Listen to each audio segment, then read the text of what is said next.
just because I refuse to accept a political marriage. I turn around and propose to a strange marquis. He gently accepts. However, on our first date, he actually wants to personally send me to the auction stage. I never expect that this romance almost costs me my life. One morning, father summons me to his study and orders me to quickly choose a young master to marry. After hearing this, I feel somewhat at a loss. Father adds that my sisters all have political marriages, so I must obey. I obediently agree on the surface, but internally I'm resisting like crazy. Father nods with satisfaction and tells me to go back and prepare. I respectfully acknowledge and turn to walk out of father's study. I secretly think to myself that I absolutely cannot let anyone arrange my life. I don't want to be like my sisters and stay with men I don't like. I clench my dress and decide I will find my own man and absolutely will not compromise. So I confidently arrive at the banquet, but I'm a bit confused. I run out too blindly without proper preparation. Because this is my first time attending a social gathering, I don't understand anything. To immediately find a man to fall in love with from here seems absurd even to myself. No, if I look carefully, I can definitely find my Prince Charming. First step, let me start by eating some cake to ease my nervousness. Ah, there are other types of cakes over there. I turn my head to look. I'm contentedly eating my cake when I suddenly hear the sound of someone falling. It's an orange-haired young lady who falls. She curses. Who dropped something here? Made me fall. Oh no, I just realized my cream puff is missing. I hear her continue shouting about who did it, looking very angry. I panic inside. Uh-oh, if I get caught, it won't just be a scolding. So I quietly apologize while running away to hide. Running to the balcony, I look at the moon and sigh. Sigh. I seem to have messed up, but at least the cake is really delicious. Suddenly someone calls me from behind.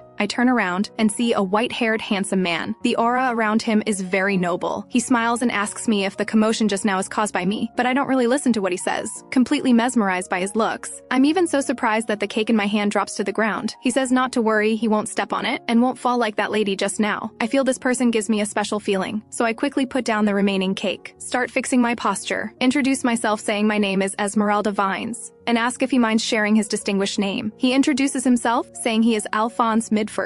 Never heard of him. Without thinking much, I start thanking him for knowing I caused the commotion but not exposing me. He says he just feels there's no need to make the commotion bigger, and besides, the scene of someone falling with cream on their shoes is quite amusing. I can't help but laugh, saying, "Lord Midford, you're quite humorous." He replies that if I had witnessed it myself, I would definitely laugh too. I answer somewhat guiltily that I panicked at the time and ran away without seeing clearly. Haha. I look at him thinking he's really interesting, and most importantly, super handsome. So I ask Lord Midford, "Do you like absurd things?" He replies that he doesn't dislike such things. Hearing this, I quickly ask, in that case, do you want to date me with marriage as the goal? He's instantly shocked by my words. He says that making such a request on first meeting really surprises him. I reply that I'll take that as a compliment, then ask what he thinks. He thinks for a moment, then replies that he will consider it carefully. After hearing this, I'm secretly delighted. Great, there's hope. Then I remind him that if he agrees, please send a letter to the Vines family within a week. He takes my hand and replies that he understands. Then he lightly kisses the back of my hand and takes his leave. Being kissed on the hand by a gentleman for the first time, I feel my heartbeat instantly accelerate and can't stop. After leaving the balcony, Alphonse returns to the ball. Gallo wraps his arm around him from behind, extremely excited. He asks how today's party was and if it was fun. Alphonse says it's not bad. He meets an interesting young lady. Gallo curiously asks who. Alphonse says on first meeting, she asks him if he wants to have a romance with her. Gallo exclaims, "Oh my god, really?" After all the young ladies in the Empire only dare to watch him from afar. That lady really has courage. Alphonse says helplessly that he's exaggerating, but she does successfully catch his interest. On the other side, at my family estate, I stand on the balcony and my heart magically starts to miss him. Will he accept my romantic invitation? However, after a long time, there's still no news from him. I start sighing. He clearly says he will consider it carefully earlier. Does he still disagree after all? Suddenly, I hear the sound of a carriage approaching me. I immediately turn my head to look. A servant comes over to deliver a letter saying it's from Mr. Midford. I quickly tear open the letter, my heartbeat suddenly racing. The letter says he accepts my romantic proposal from that day, and says if my feelings haven't changed, to take the carriage to his estate. He says he has something to tell me in person. After reading it, I'm instantly delighted. The servant asks if I'm willing to go now. I quickly nod. Of course, but this is the first official meeting. I can't just wear anything. So I smile and tell the servant to wait 10 minutes for me to change clothes. Then I quickly push open the door and run in to change. I quickly change into my favorite yellow dress and come out. As I'm going downstairs, Mother suddenly calls my name. She asks where I'm going. I think it's too early to tell Mother about Lord Midford now, so I just say I'm going to a friend's house, that my friend sends a carriage to pick me up. Then I quickly go downstairs. I go out wearing my beautiful clothes. The servant respectfully invites me to board the carriage. I start to look forward to it. Lord Midford, here I come. Soon after, the carriage arrives. At an extremely luxurious estate. I'm instantly amazed. I quickly tell myself to stay calm and not panic. I walk forward and knock on the door. The butler comes to open the door and welcomes me. I say a bit nervously that I'm here to see Lord Midford. The butler says the master is waiting in the reception room and will take me there, so I follow the butler. Along the way, I secretly marvel at how luxurious this estate is. The butler arrives at the study door and reports that I'm here. The person inside says to let me in. I quickly respond. Then I enter the study. The first thing that catches my eye is Alphonse's handsome face. I start swooning again, thinking he's really super handsome. Then I quickly correct myself. I need to get down to business. At this moment, Alphonse speaks up to welcome me and thanks me for coming. Then he invites me to sit down and has someone prepare tea and snacks. He apologizes for replying to me so late. I quickly say it's okay. As long as I can hear a positive answer in the end, I'm very satisfied. He says from today on, we are officially dating lovers. I agree, then suggest we start by changing how we address each other. He starts to wonder if we need to change how we address each other. I say yes. Always calling me Miss is too distant. Just use the nickname Amy to call me. He laughs at my suggestion and says then just call him Alphonse. I smile and agree. Then I start eating the cake. At this moment, he suddenly asks if the Vines family is an Earl family. I say yes, and curiously ask how he knows. He explains that we don't understand each other, which is why he invites me to meet, wanting to introduce himself. I instantly think he's not only a gentleman, but also very considerate. He introduces himself, saying he is Marquis Alphonse Midford, the loyal hound who helps His Majesty the Emperor solve problems. What? After hearing this, I'm completely stunned. As everyone knows, in the Central Great Empire Cerbellon, the current Emperor Coriclio is a merciful and kind person. Under his careful governance, the entire empire always remains peaceful, but there are always dark forces in the empire trying to break this phenomenon, in order not to let the darkness of the underground society seep into normal society, and also to display the empire's strength and its consistent, peaceful, and stable appearance. The emperor secretly raises a special existence called the Loyal Hound. The so-called Loyal Hound is a person granted power above the law by the emperor. Their core duty is to fully suppress the chaotic underground society. The Loyal Hound is cold and ruthless, and extremely good at scheming. When handling various affairs, they never care about what methods or means they use. And now I'm actually dating such a person? Before I can react, he smiles and asks if, as his lover, I'm willing to do anything with him. My heart suddenly panics. I frantically shout inside, what does this suddenly mean? What do you think? He continues to ask. I instantly panic. What do I think? I don't want to date a loyal hound. Suddenly I have a flash of inspiration and think of a reason to refuse him. So I quietly start to tentatively say, well, actually, my parents might not allow me to be with you. However, he smiles and says, if that's the case, I don't need to worry. What? I don't understand what he means. Until he brings me to my home. He directly asks father to allow him to date me with marriage as the goal. I mutter to myself that father shouldn't agree to this absurd proposal. To my surprise, my dear father agrees straightforwardly. Father, I'm so shocked I can't form complete sentences. Thank you, he thanks father. Then the two start exchanging pleasantries. I complain internally that father must agree because of his marquis status, agreeing to establish connections with the royal family. So selfish. Then he suggests letting me move to his house.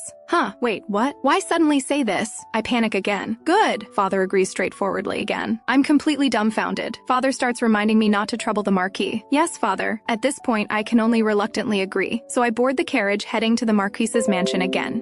In the carriage, Alphonse smiles and says everything is settled. Yes, I respond quietly, my heart full of grievance. I think if I back out now, I'll definitely be punished by father. He continues, saying that actually over the past week, he's been preparing my room. I wonder. So he agrees to my romantic proposal early on. I totally feel like I'm being played. Soon, he brings me to the room arranged for me. Wow. Seeing the room, I can't help but exclaim. Seeing you like it puts my mind at ease, he says gently. Then he introduces me to the maid Lillian, who will serve me from now on. Well then, Amy, see you later, he says and turns to leave. I smile and wave goodbye to him, swooning over his back. Suddenly, I snap back to reality and quickly remind myself not to get distracted. Don't be fooled by his face anymore, or I'll seem too easy. Do you need help changing into a comfortable dress? Lillian asks softly. Please do. I nod in agreement. Arriving at the dining room, Alphonse gentlemanly pulls out a chair for me. Then he suggests we slowly chat while dining. I smile and agree, but inside I think I have an ominous feeling. So I get straight to the point and ask what role I should play. He says I just need to help him do some things that are inconvenient for him to do alone. I'm still a bit worried and ask if there will be any danger. He promises me nothing will happen that would injure me, so my heart starts to waver. Wait a minute. I suddenly think of a key question. So I ask if he agrees to my romance just to use me. He's initially surprised, then pretends to be aggrieved, and says his affection for me exceeds work considerations. Hearing him say this, my doubts gradually dissipate, so I reply that I understand. Then I'll help him while seriously dating. Alphonse smiles and agrees. Then he changes the subject, saying, he prepares some desserts for me to try. My attention is instantly transferred to the cake. Time moves to the next day. I'm still sleeping in my room. Lillian gently comes in with breakfast to wake me up, introducing that today's breakfast includes cranberry tart and specially mixed milk tea. Wow, this is really luxurious. I take a sip of milk tea and can't help but marvel. By the way, where's Alphonse? I ask about his whereabouts. Lillian respectfully replies that he's in the study, so I come to the study door and knock gently. After getting permission, I open the door and walk into the study, softly saying good morning to him. Alphonse puts down the invitation in his hand, looks up at me, says good morning, and asks if I sleep well. I reply that I sleep very well. Then he changes the topic, smiling and saying there's a masquerade ball tonight. Am I willing to go with him? A masquerade ball? I'm full of curiosity. I can't help but start fantasizing about dancing with him. That would be so romantic. I want to go.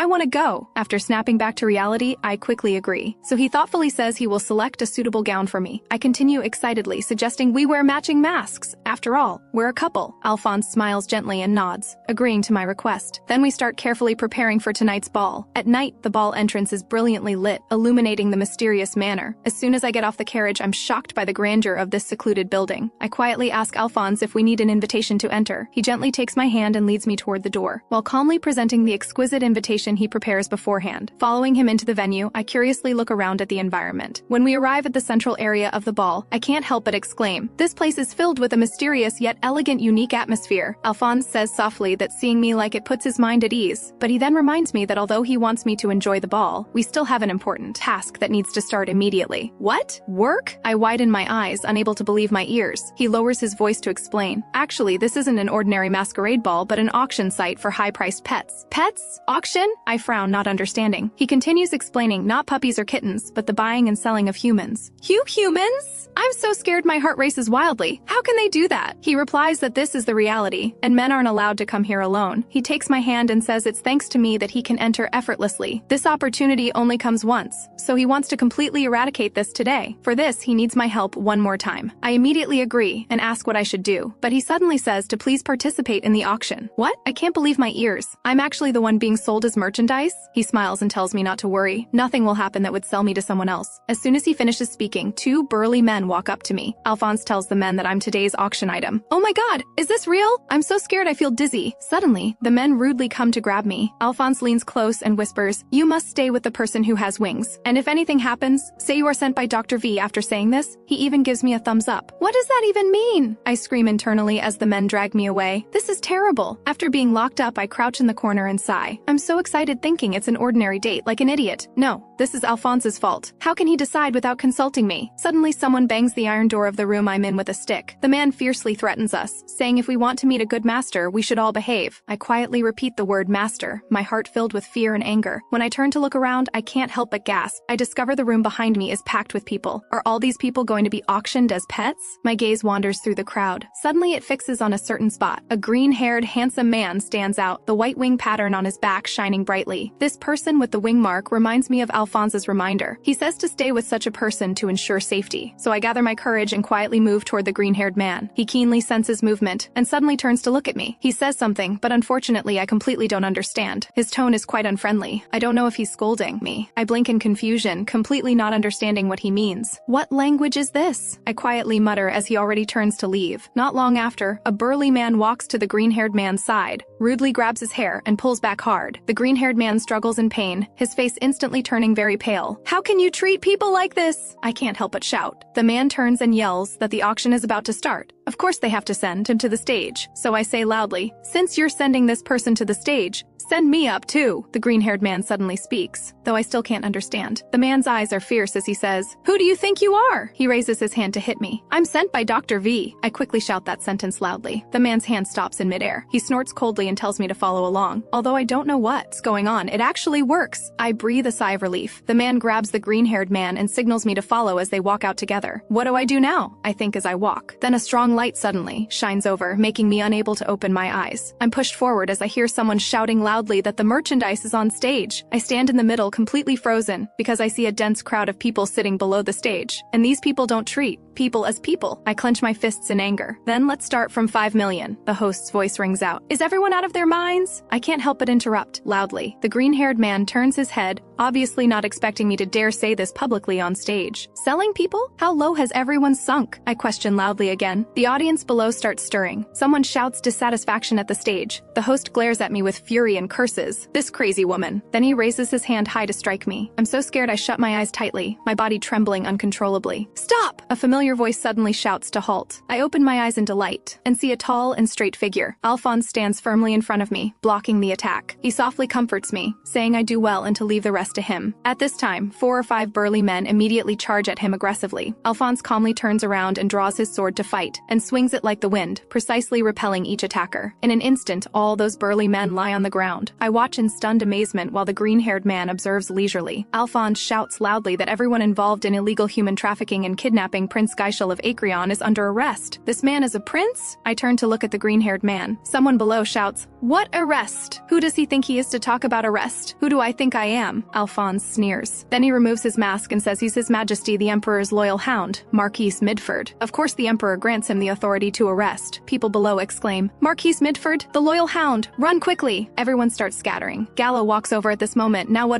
do? They're surrounded. No one can escape. Behind him stand all soldiers. The audience finally starts to despair, with cries and sighs rising and falling. Alphonse glances toward me with a complex look. I quickly reach out, wanting my boyfriend to give me a hand. But he actually ignores my plea for help and walks straight toward the bound green-haired man. He walks to him and kneels down, respectfully greeting him in fluent Acreon language. Then he starts untying the prince, his movements skillful and careful. At this moment, the prince points at me and asks Alphonse if I'm his woman. He praises me for being very courageous, staying calm and composed in crisis. He says I'm a very good girl, worthy of Alphonse's favor. Alphonse smiles and thanks him for the praise, but still doesn't look at me. Soon after, soldiers start arresting the audience below. I stand aside, getting angrier as I think. Alphonse actually ignores me directly. Alphonse walks over at this moment, saying I contribute greatly today and even rescue Prince Geishel of Acreon. I angrily turn my head away and ask, "So coming here isn't a date but to carry out a mission?" He actually says, "Didn't you also enjoy the ball's atmosphere? But that doesn't even last 5 minutes." He suddenly takes my hand. His eyes are very gentle as he says, "Next time I'll let you enjoy it longer." Then he kisses the back of my hand. My face instantly turns red, and my earlier anger already vanishes into thin air. But inside, I'm frantically shouting, "I can't just be led around like this. Amy, wake up!" At this moment, Gallo walks slowly toward us. He looks at me with a warm smile, his eyes full of kindness. Then he asks if I'm dating Alphonse. I stutter a bit, yes, currently I guess, and can't help but glare at Alphonse. Alphonse turns to ask Gallo if the escort is complete. Gallo says almost all the victims imprisoned are rescued, but there's still one problem. They discover something troublesome. Then he takes out a flower. I don't recognize this flower, but Alphonse's expression suddenly changes. Gallo adds that they also discover a very strange beast in a hidden space. A beast? I freeze. We follow Gallo to the beast. I'm so scared I ask, "What is this? It looks so scary." Alphonse's eyes turn ice cold as he says it's those guys' creation. Gallo asks what to do, leaving it to his decision. Alphonse directly says to burn it. Gallo sighs. I knew you'd say that. However, I still don't know what's happening. So I stop him and ask him to explain who those guys are and what the meaning of that flower was just now. Alphonse says he will tell me in detail about the black iris when we get home. On the other side, a man with glasses stomps his foot angrily, saying he invests so much money in technology to create that chimera, and it gets burned. The person with binoculars next to him says they're about to leave. Seems like everything is handled. A woman turns to ask the boss what they should do. The black-haired man laughs. Let's just leave it at that. They panic. The auction gets ruined and they lose their main source of funding. Their boss says to leave it for now. Playing hide and seek is more fun when the person who's it has to chase anyway. The next night, I have a dream where father scolds me, asking why I do such useless things. "You stray a girl! You should obediently accept a political marriage. How long are you going to be so willful and reckless?" I'm in agony. At this moment, someone softly calls my name. I finally wake up. Alphonse asks if I'm okay. My body keeps trembling just now. I quickly apologize, saying I fall asleep. "And where did we leave off?" He smiles at me and says it's fine. But I still feel so embarrassed. How can I fall asleep while chatting? Seeing my tired expression, Alphonse suggests talking about the black iris another time. I quickly wave my hand, saying no need. It's definitely because I don't sleep well yesterday. I also emphasize I will listen carefully and ask him to continue talking about the organization. He smiles and says he understands. After all, I return late last night and get frightened. Not sleeping well is normal. I can't help but ask if Prince Geishel returns safely to Acreon. He nods, saying thanks to me, the person is safely sent back without causing a war between the two countries. I breathe a sigh of relief, saying that's good, and ask more about the black iris. So Alphonse continues explaining to me, saying, the organization is abnormal. There are people who resist the emperor and are dissatisfied with society, always doing things beyond reason. I ask, like that illegal auction yesterday? He confirms that's right. He also says they even do more unacceptable things. He mentions there's a Dr. Vi in this organization who gets expelled from the academic world. I realize this is the Dr. V he mentions before. He says the doctor specializes in research that violates ethics. After joining the Black Iris organization, he continues creating monsters. I ask if hunting them down is his job. He nods to confirm. I didn't expect the situation to be much more complicated than I imagine. I take a deep breath and call Alphonse's name. I confess that yesterday I realize I'm too powerless and worry that continuing like this will drag him down. I sincerely ask if he can personally teach me swordsmanship. He's obviously surprised. Just as he's about to respond, I eagerly interrupt him. I explain I normally practice fencing and have the basics, so he doesn't need to worry about me getting hurt. Then, I seriously bow my head and make this request again. He gazes at my determined expression. His eyes gradually soften and he finally stops refusing my request. He agrees, saying to let Lillian teach me first. I ask in surprise, "My maid Lillian?" He replies yes, saying Lillian is an excellent sword master. I can learn the basics first, and after I'm proficient, he will teach me personally. I happily agree, saying I understand. At this moment, a voice suddenly comes from outside the door asking if we're done talking. I turn my head in confusion, wondering who it is and when they arrive. The person outside walks in, bows to me, and introduces himself as Prince Gallo, the second prince of the Gaius royal family. I'm startled, not expecting the person in front of me to actually be a prince. I quickly bow and say yesterday is too chaotic. I don't properly greet him. Please forgive my rudeness. Gallo replies he doesn't care about formalities and tells me to just treat him as Alphonse's friend. Then he turns to tease Alphonse, saying he asks me out but puts me in danger. Since things end peacefully, he wants to arrange a proper date for us. As he says this, he starts searching in his pocket. I'm wondering what kind of date it is, when he hands over an invitation to a banquet hosted by the crown prince. I happily accept and thank him, my heart starting to get excited again. Gallo tells Alphonse to look how happy I am and to learn how to please a girl. Alphonse smiles helplessly. He dutifully plays along, saying he will give me a gown as an apology gift. I'm even happier. The next day, Alphonse brings me to a clothing shop. He holds my hand as I step down from the carriage, asking me to choose whatever style I want. He tells me to pick my favorite. My heart is full of anticipation. Then we enter the clothing shop. There are so many clothes here. He comes to the very important person room, saying he will wait here for me and to take my time choosing, no rush. I nod and tell him to rest well, indicating that I might spend a long time choosing. He says it's fine. I agree and happily go to pick a gown. Coming to the women's section, I start seriously selecting a suitable gown. I see one that seems too revealing, not quite suitable for a formal occasion. Another one seems too childish, like it's designed for a little kid. Finally, my eyes light up as I discover a particularly satisfying gown. It's an elegant yellow dress, exquisite and beautiful, making my heart skip. I just reach out to take it when I notice someone simultaneously grabs this dress. I freeze for a moment, then discuss with the other person, saying I choose this one first and asking her to let go, but the other person refuses, saying she's the one who sees this gown first and tells me to let go. I look at the other person in confusion, then suddenly recognize her as the young lady who falls because of the cream at the banquet before. She shouts at me to let go. She sees it first and says she needs to wear this gown on an important occasion. I quickly retort that I also need to wear it to a banquet. She angrily asks if I'm really trying to compete with her now. The shop attendant quickly comes over to mediate, asking what happens. The orange-haired girl speaks first, saying I grab the gown she wants and won't let go. I quickly defend myself, saying I also say I want to buy it. Our argument is quite loud and soon reaches Alphonse. The shop assistant says helplessly that this dress is a limited edition of the season, so one of them has to give it up. The orange-haired girl yanks the dress away, declaring she will never give up. She wants it! I also grip the dress tightly, refusing to let go. We two confront each other, neither willing to yield. At this moment, Alphonse walks over, gently calling the orange-haired girl's name, breaking the deadlock. He points to a blue dress, saying it matches her orange hair perfectly. No one else would be more suitable for this dress than her. The orange-haired girl blushes upon hearing this, huffs,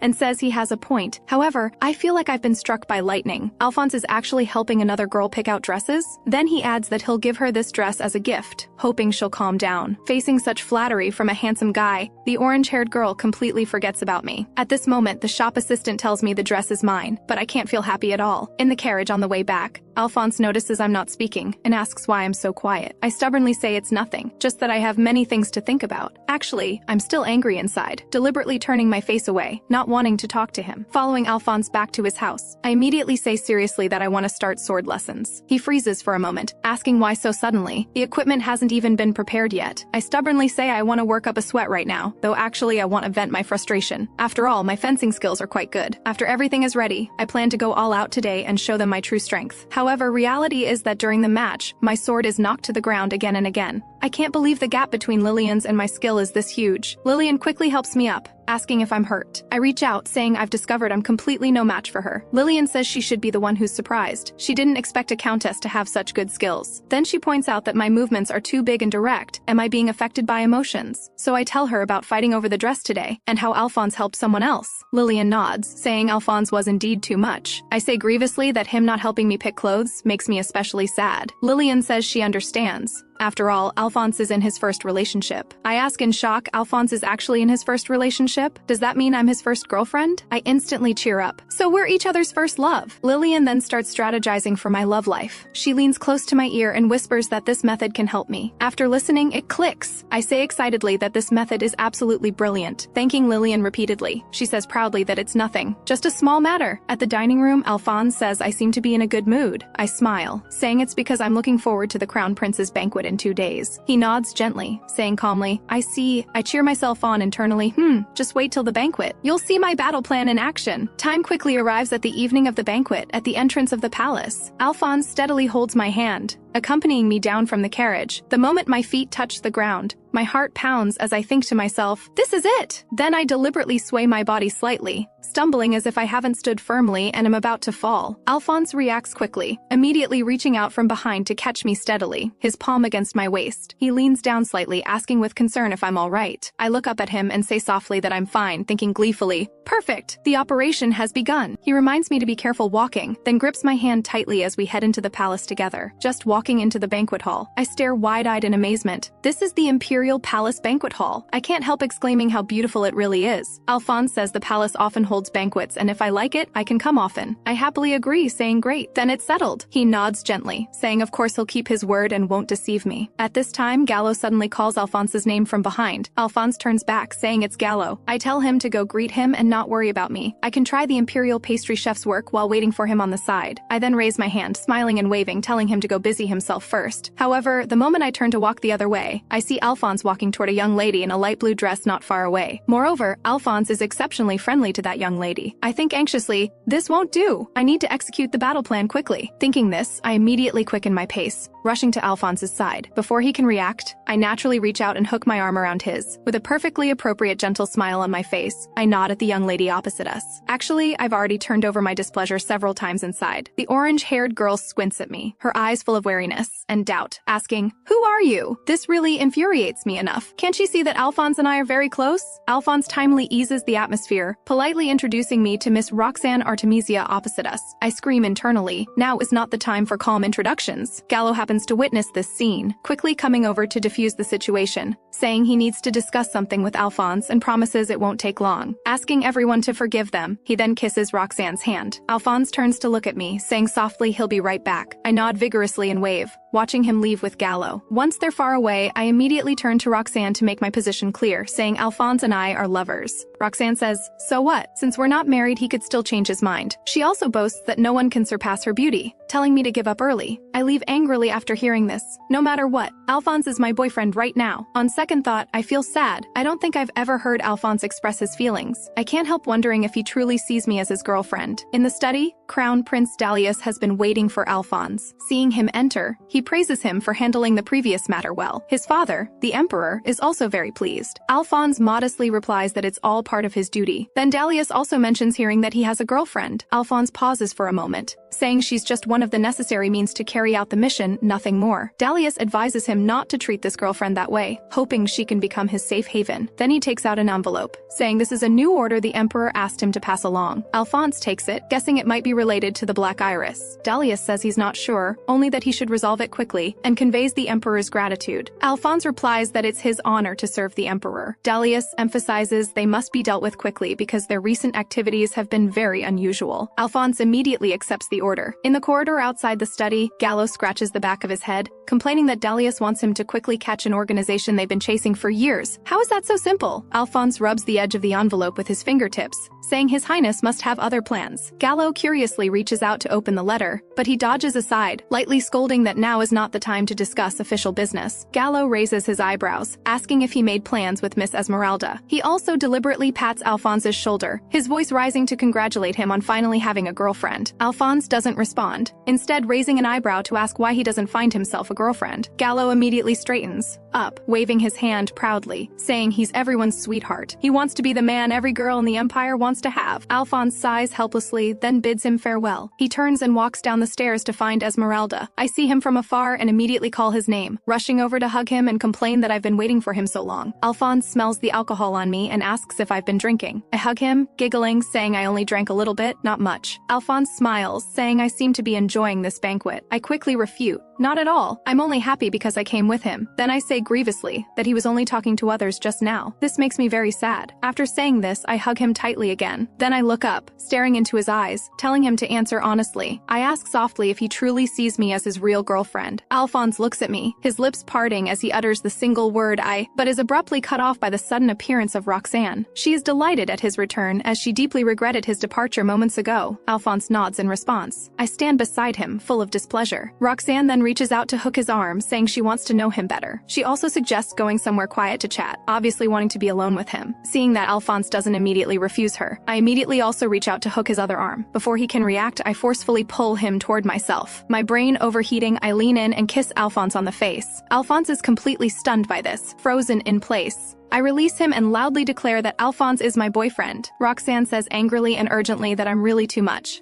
Alphonse snaps back to reality and quickly holds me tight. He apologizes to Roxanne, saying his girlfriend, that's me, seems to be drunk, and they'll take their leave first. Over at the balcony, Gallo happens to witness this scene. Full of excitement, he mutters quietly, oh my god, that guy actually got kissed by Esmeralda, in the carriage on the way back. I lean against Alphonse and fall asleep. Alphonse looks at me, recalling what I just asked, about whether he truly sees me as his girlfriend. He murmurs softly, if I knew what he was thinking, would I still be willing to stay by his side and not leave? The next morning, I slowly wake up in my familiar room, still feeling the grogginess of a hangover. I rub my throbbing temples, wondering that I got drunk in front of Alphonse yesterday. A fragment suddenly flashes in my mind. I even kissed him. I'm so startled my heart jumps, my cheeks instantly burning up. I quickly wrap myself tightly in the blanket, burying my head and lamenting, why on earth did I do such a thing? Just as I'm agonizing enough to want to find a hole to crawl into, a gentle knock comes from outside the door. It's Lillian, saying she's prepared morning tea for me. She also says Alphonse has a message for her to pass along. I ask doubtfully what it is, feeling a bit nervous inside. She says Alphonse hopes to have tea with me and asks if I'm willing. My heart skips. He's not going to talk about my drunken episode yesterday, is he? But on second thought, I can't avoid it. I steel myself and tell Lillian I'll go. Lillian says okay and prepares to leave to relay the message. Then I come to the garden, to have tea and a heart-to-heart with Alphonse. Alphonse speaks first, saying so I can't really hold my liquor. He'll remember that. Hearing him say this, I think of what happened last night again. My cheeks heating up, feeling so embarrassed. Alphonse also says that although it can't compare to yesterday's banquet, he specially prepared afternoon tea to spend today with me. Looking at the pastries on the table, I say sincerely thank you. I'm very happy. After chatting for just a few sentences, Alphonse suddenly asks if I still want to confirm his feelings. I blush when asked, quickly saying please forget about it, don't mention it again. Alphonse presses on, asking why I should forget. I say embarrassedly that he's been so good to me, yet I doubted him. I'm really sorry. Alphonse is clearly somewhat surprised hearing this. He says softly that I'm truly kind, with such a soft heart. I quickly say not at all, thinking to myself I can't let him know about Lillian's and my strategy. Alphonse doesn't press further, starting to ask if I want more cake. I nod, saying yes, and this topic passes. In another dark corner, an old man lies on the ground trembling. He stammers, begging, asking why they're doing this to him. The woman beside him sneers, saying wasn't it he himself who suggested going out together after just a few drinks? Then the old man grabs the woman's skirt hem, continuously saying, spare me please, I beg you. But the next second, the old man is killed by an unknown creature. The woman makes a disgusted sound, saying how filthy. Then she pats the part of her skirt hem he just touched. She turns to the person beside her, ordering them to quickly send that thing to Dr. V's laboratory. The woman also complains that she has to come personally for this kind of thing. Is there no one left in the organization? She sighs irritably, saying it seems she needs to tell the boss. Looking up, the person standing on the rooftop is none other than the Black Iris leader. The leader speaks, asking what kind of bait should be cast now to make that loyal hound come following the scent. Not long after, in another corner, the Black Iris leader bows with a smile. Well, look who it is, His Highness the First Prince. Prince Diablo says impatiently to skip the pleasantries. How much longer must he wait? The leader explains, asking him to wait a bit more. This matter isn't easy, as he should know. The prince says he initially gave him funding to buy off people dissatisfied with the current emperor and crown prince. What's happening now? The leader explains it's because the loyal hound's nose is sharp. The prince urges him to speed up, after all the queen is already displeased. At the mention of the queen, the leader standing nearby quickly speaks up, asking if the beautiful Queen Regina is doing well in the palace these days. The prince immediately frowns, sternly rebuking that the queen's name is absolutely not for him to mention casually. He orders that the public's panic must increase to a degree that can shake the current regime. The leader dares not contradict, in the slightest, repeatedly saying yes. To help the first prince successfully ascend the throne, the Black Iris will do everything in their power. In the blink of an eye, several days pass.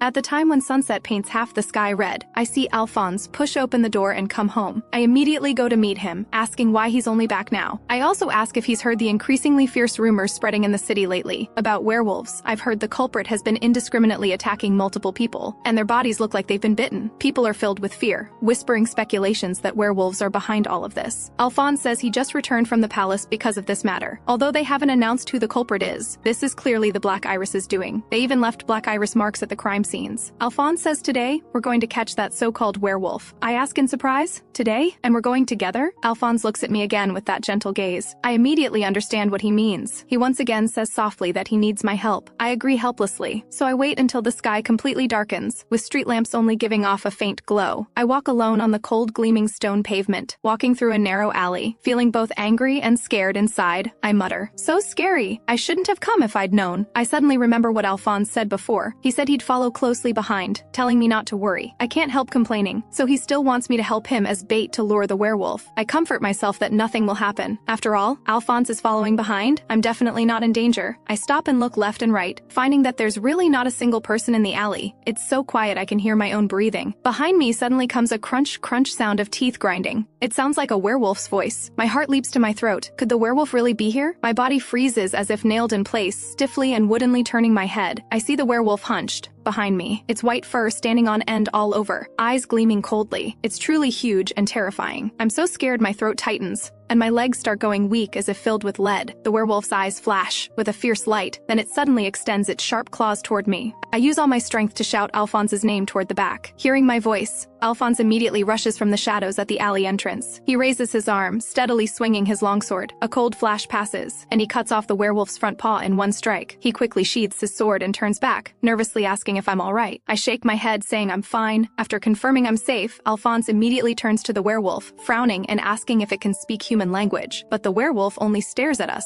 letting out a low growl without answering. It looks even more fierce instead. Seeing that communication is useless, Alphonse raises his sword again, preparing to continue attacking. However, the werewolf suddenly shrinks back and leaps up. Then, at extreme speed, it jumps toward the depths of the dark alley. Alphonse shouts at me, "Stay here and don't move," then quickly chases after it. But the werewolf's speed is really too fast. Alphonse still doesn't catch up. He frowns, saying it's too bad he let it escape. I ask softly if that was the legendary werewolf. Alphonse says it's a monster made by Dr. V. Besides him, there shouldn't be anyone who could create such a thing. I'm so scared my legs go weak and I can't stand steady. Alphonse quickly supports me, asking if I'm frightened. I reply that I'm fine. Let's hurry home. Back home, Alphonse asks if I've calmed down now. I hold my cup and ask, this was done by the Black Iris, right? I really can't understand. Creating such monsters, what can they possibly gain? Alphonse replies that it's because they're dissatisfied with the current imperial power, although he's not certain of the reason. What's certain is they want to break the peace and create panic. I'm very shocked after hearing this, eyes wide in disbelief. I really can't understand their purpose and methods. I continue complaining. The werewolf I just saw must also be from inhumane experiments, right? Alphonse answers that it's precisely Dr. V's experimental subject. I don't understand. To create panic, they actually take away so many innocent lives. This practice is absolutely unforgivable. It's too much. Alphonse says they're now making every effort to hunt them down and really need my help. I nod, saying I understand. We can't let everyone live in fear. Alphonse smiles in agreement, saying it's late tonight, so let's rest first, and tomorrow night we'll go out together again to find traces of that werewolf. I nod vigorously, saying okay, silently resolving in my heart to be of help. On the other side, in the sewers, the werewolf is dragging its severed hand, walking with difficulty. Its condition looks very bad right now. At this moment, Dr. V is alone in his study drawing experimental sketches. He's frowning deeply. The sketch keeps being revised, but he just can't draw it right. Just then, the one-armed werewolf suddenly emerges in front of the doctor. Gasping in shock, he cries out, "What in the world is happening?" He quickly walks up to the werewolf, sighing helplessly, "Poor thing." Then he immediately takes the werewolf to the underground laboratory to restore its mobility. Meanwhile, at Alphonse's house, I sit wearily on the living room sofa, unable to help letting out a long yawn. Alphonse turns to look at me, saying softly that I look completely exhausted. I quickly wave my hand, saying, "No, I'm really fine, just a bit sleepy." Alphonse says, "This week I've been wandering the streets every night. It's natural to be tired." I reply that, compared to being tired, it's already great that nothing unexpected happened this week. Then I can't help asking Alphonse if the monster will just disappear. Alphonse says the black iris won't give up this easily. He also suggests that if I'm tired, I should stay home and rest today. "It's all right," I say with unwavering certainty, my voice steady and resolute. "Even if there's risk, I'm going out with him today." Alphonse smiles hearing this, saying he understands. He's counting on me again today. Night is quietly descending over this area. I'm walking alone again on the silent, empty street. Suddenly, a cold, sinister wind violently strikes from behind me. "Amy!" Alphonse urgently shouts at me. He immediately rushes over to save me, pulling me tightly into his arms and steadily dodging the werewolf's deadly surprise attack. He asks with a face full of tension if I'm all right. I pause, saying softly that I'm fine. We finally waited for the target werewolf to appear again, but how did its appearance suddenly become different? Alphonse says it looks like Dr. V gave it a new arm. This new arm is actually a heavy iron hammer. Alphonse quickly pushes me behind him, saying it's too dangerous here, telling me to hide quickly. He swiftly raises the longsword in his hand, taking on a battle-ready stance. The werewolf opposite also immediately takes on a fierce attacking posture. Alphonse decisively launches the first attack. The werewolf reacts extremely fast, using its iron hammer to fiercely block. The enormous force even pushes Alphonse back several steps. That heavy iron hammer is indeed very powerful. It makes the ground rumble with a single strike. Alphonse quickly steadies himself, saying in a low voice that this indeed isn't easy. However, the werewolf doesn't continue attacking. It turns and leaps away into the distance to escape. "Amy, this way!" Alphonse grips me tightly as we hurry to chase. While running, he says urgently that this won't work. They need to think of a solution quickly. A brilliant idea suddenly flashes in my mind. I shout loudly at Alphonse, "Alphonse, I have a good idea!" Then I quickly come to the dock's edge, seeing the small wooden boat stopped in front of me. I hurriedly step onto that moored small boat. The fierce werewolf indeed quickly catches up. It suddenly leaps onto this small boat from behind me, but it's too heavy. The small boat immediately starts rocking violently. I immediately shout at Alphonse, "Now!" Before the werewolf can steady itself, I take a deep breath and lunge at it, wrapping my arms tightly around the werewolf's body so it can't move. The werewolf growls, shaking its body, trying to throw me off. I squeeze my eyes shut, using all my strength, waiting for Alphonse to act. Alphonse immediately receives my urgent signal. He swings his sword fiercely, striking the werewolf's vital spot. The attack precise and powerful. I can't keep my footing and accidentally fall into the icy lake together with the werewolf. The icy lake water splashes up hugely. I think frantically in the water, does this count as success or not? Then I see the decapitated werewolf sinking heavily to the lake bottom. Only then do I confirm we've succeeded. I frantically paddle to surface, my chest still heaving from tension. Alphonse walks over carrying the werewolf's head, telling me I worked hard. Thanks to me. I reach out, shouting with a smile, "Great, can you pull me up?" He quickly extends his hand to pull me up, saying of course, bringing me ashore right away. After getting ashore, he says seriously that today was all my achievement. I'm truly amazing. I quickly refute, saying the one who's truly amazing is obviously him. Every time I encounter danger, he can always appear in time to rescue me from trouble. I look at him, saying shyly, "Also, thank you for saving me again just now." A cold wind blows past. I can't help but sneeze, my nose instantly turning sour. Alphonse immediately drapes his cloak over me, his movements gentle and soft. Wrapped in the cloak, carrying his body warmth, my heart warms up.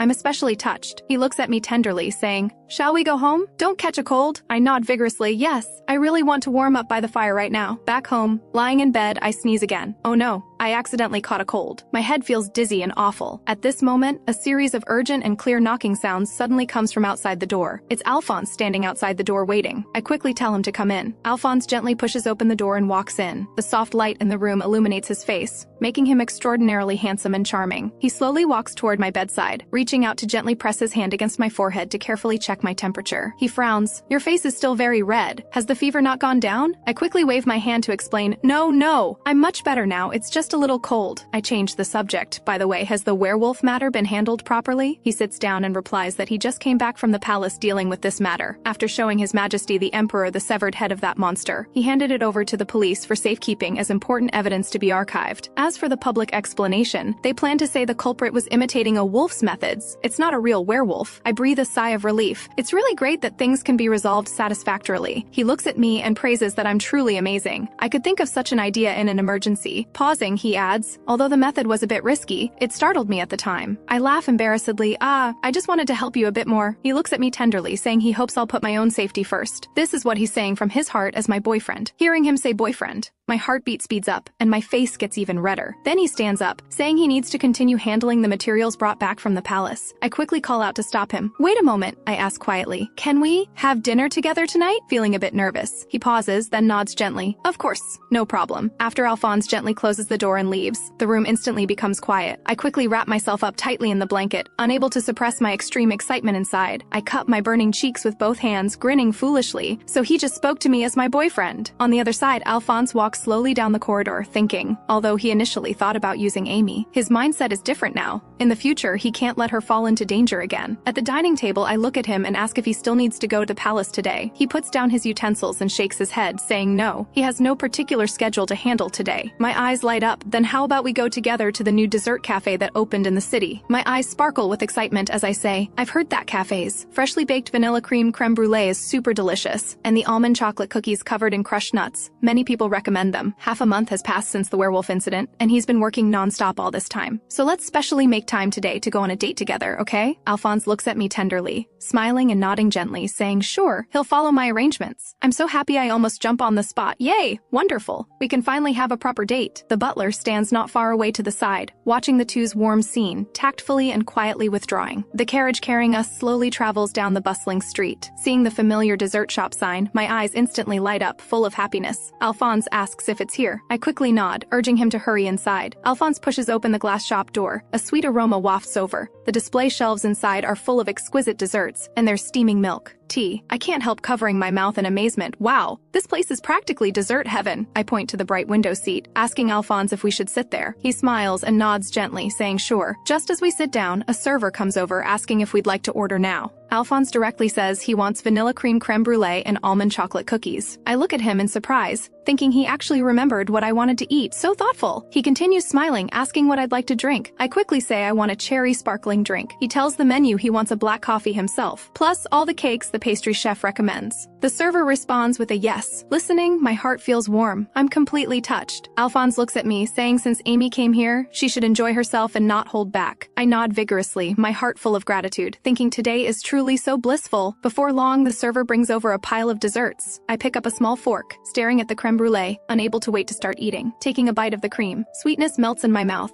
I can't help sighing, so blissful. Alphonse looks at me, asking if it's good. I nod vigorously, saying it's so delicious. I scoop up a spoonful and bring it to his mouth, wanting to feed him. He seems a bit hesitant. I hold the dessert and gently urge him, moving it toward him. Come on. He stares at the dessert, his fingertips pausing slightly, hesitating for a moment, but still leans down slightly to open his mouth and take it in. After he slowly finishes eating, I look at him full of anticipation, asking if it tastes super good. He gently wipes the cream from his lips with his fingertip. Smiling, he says it's really sweet, looking incredibly handsome. I'm instantly captivated, my heart racing so fast I can barely hold my spoon steady. After eating so many desserts, I pat my round belly and say it's all thanks to him. Then I look up and ask if we should head home now. He smiles at me and asks, wouldn't it be a shame to go back now? I blink in surprise and ask, then what should we do? He smiles and says, since we're on a date, we should enjoy it to the fullest. I'm overjoyed, my eyes lighting up instantly. I quickly nod repeatedly, saying that's wonderful. He suggests spending more time exploring downtown, and I immediately agree. I'm more than willing. Before long, we arrive at the plaza together. We see people dancing elegantly there, paired with gentle music. It's incredibly romantic. We stand nearby watching, absolutely delighted. When we pass by a flower shop, he asks me to wait and goes inside himself. Soon after, he comes out holding a bouquet of pink roses and hands them to me, saying they suit me perfectly. Before we know it, we've been out until sunset. Sitting in the carriage, I hold the flowers and softly say, today has been truly wonderful. Alphonse looks at me and says gently, that's good. We can go on dates like this more often in the future. My eyes widen in surprise as I ask, really? He's not fooling me, is he? He nods seriously, his gaze tender, saying it's true. He'll often take me out from now on. Holding the flowers, my heart feels so sweet. I can't help saying I really love today. Back home, the butler greets us at the door with a smile, asking if we had a good time today. I hold up the flowers and say, look, Alphonse gave me these. The butler smiles and says the flowers suit me wonderfully. Then the butler tells Alphonse that a guest is waiting for him. We discover it's Gallo. He walks down the stairs with a smile, saying he heard we went on a date. As a friend, he's willing to wait however long, not in a hurry at all. hall. I quickly curtsy and greet him, apologizing for making him wait so long. Gallo laughs and tells me not to be so formal. He and Alphonse are friends. I say embarrassedly that I'm trying not to be formal. I'm just a bit nervous. Alphonse looks at Gallo and asks if there's something specific that brings him here so suddenly. Gallo searches his pockets and says it's nothing major. There's a birthday banquet for the first prince in a week. He takes out an invitation and hands it over, saying Prince Delius asked him to deliver it. Alphonse accepts the invitation. He glances at it and says, "So it's a birthday banquet." Gallo adds that I should come too. I quickly nod, saying it's my honor. I'll definitely attend. Gallo then says he'll take his leave now and won't disturb us any longer. Before leaving, he turns back to Alphonse and says I'm adorable. He should make his move. After Gallo leaves, Alphonse and I exchange glances and can't help but laugh. I say excitedly that I'm looking forward to attending the prince's birthday banquet. Alphonse looks at the invitation. Then he tells me this isn't simply an invitation. I look at Alphonse in confusion and ask, "Huh? What does that mean?" We step out onto the balcony. He asks if I know that Crown Prince Dalius and Prince Diablo have different mothers. I answer yes, I know. Dalius was born to the late former empress, and Diablo is the eldest son of the current empress, Queen Regina. Alphonse continues, saying there was actually an incident when the royal family appointed the crown prince. I quickly ask what happened, extremely curious. He says the emperor wanted his eldest son Dalius to inherit the crown prince position, but the current empress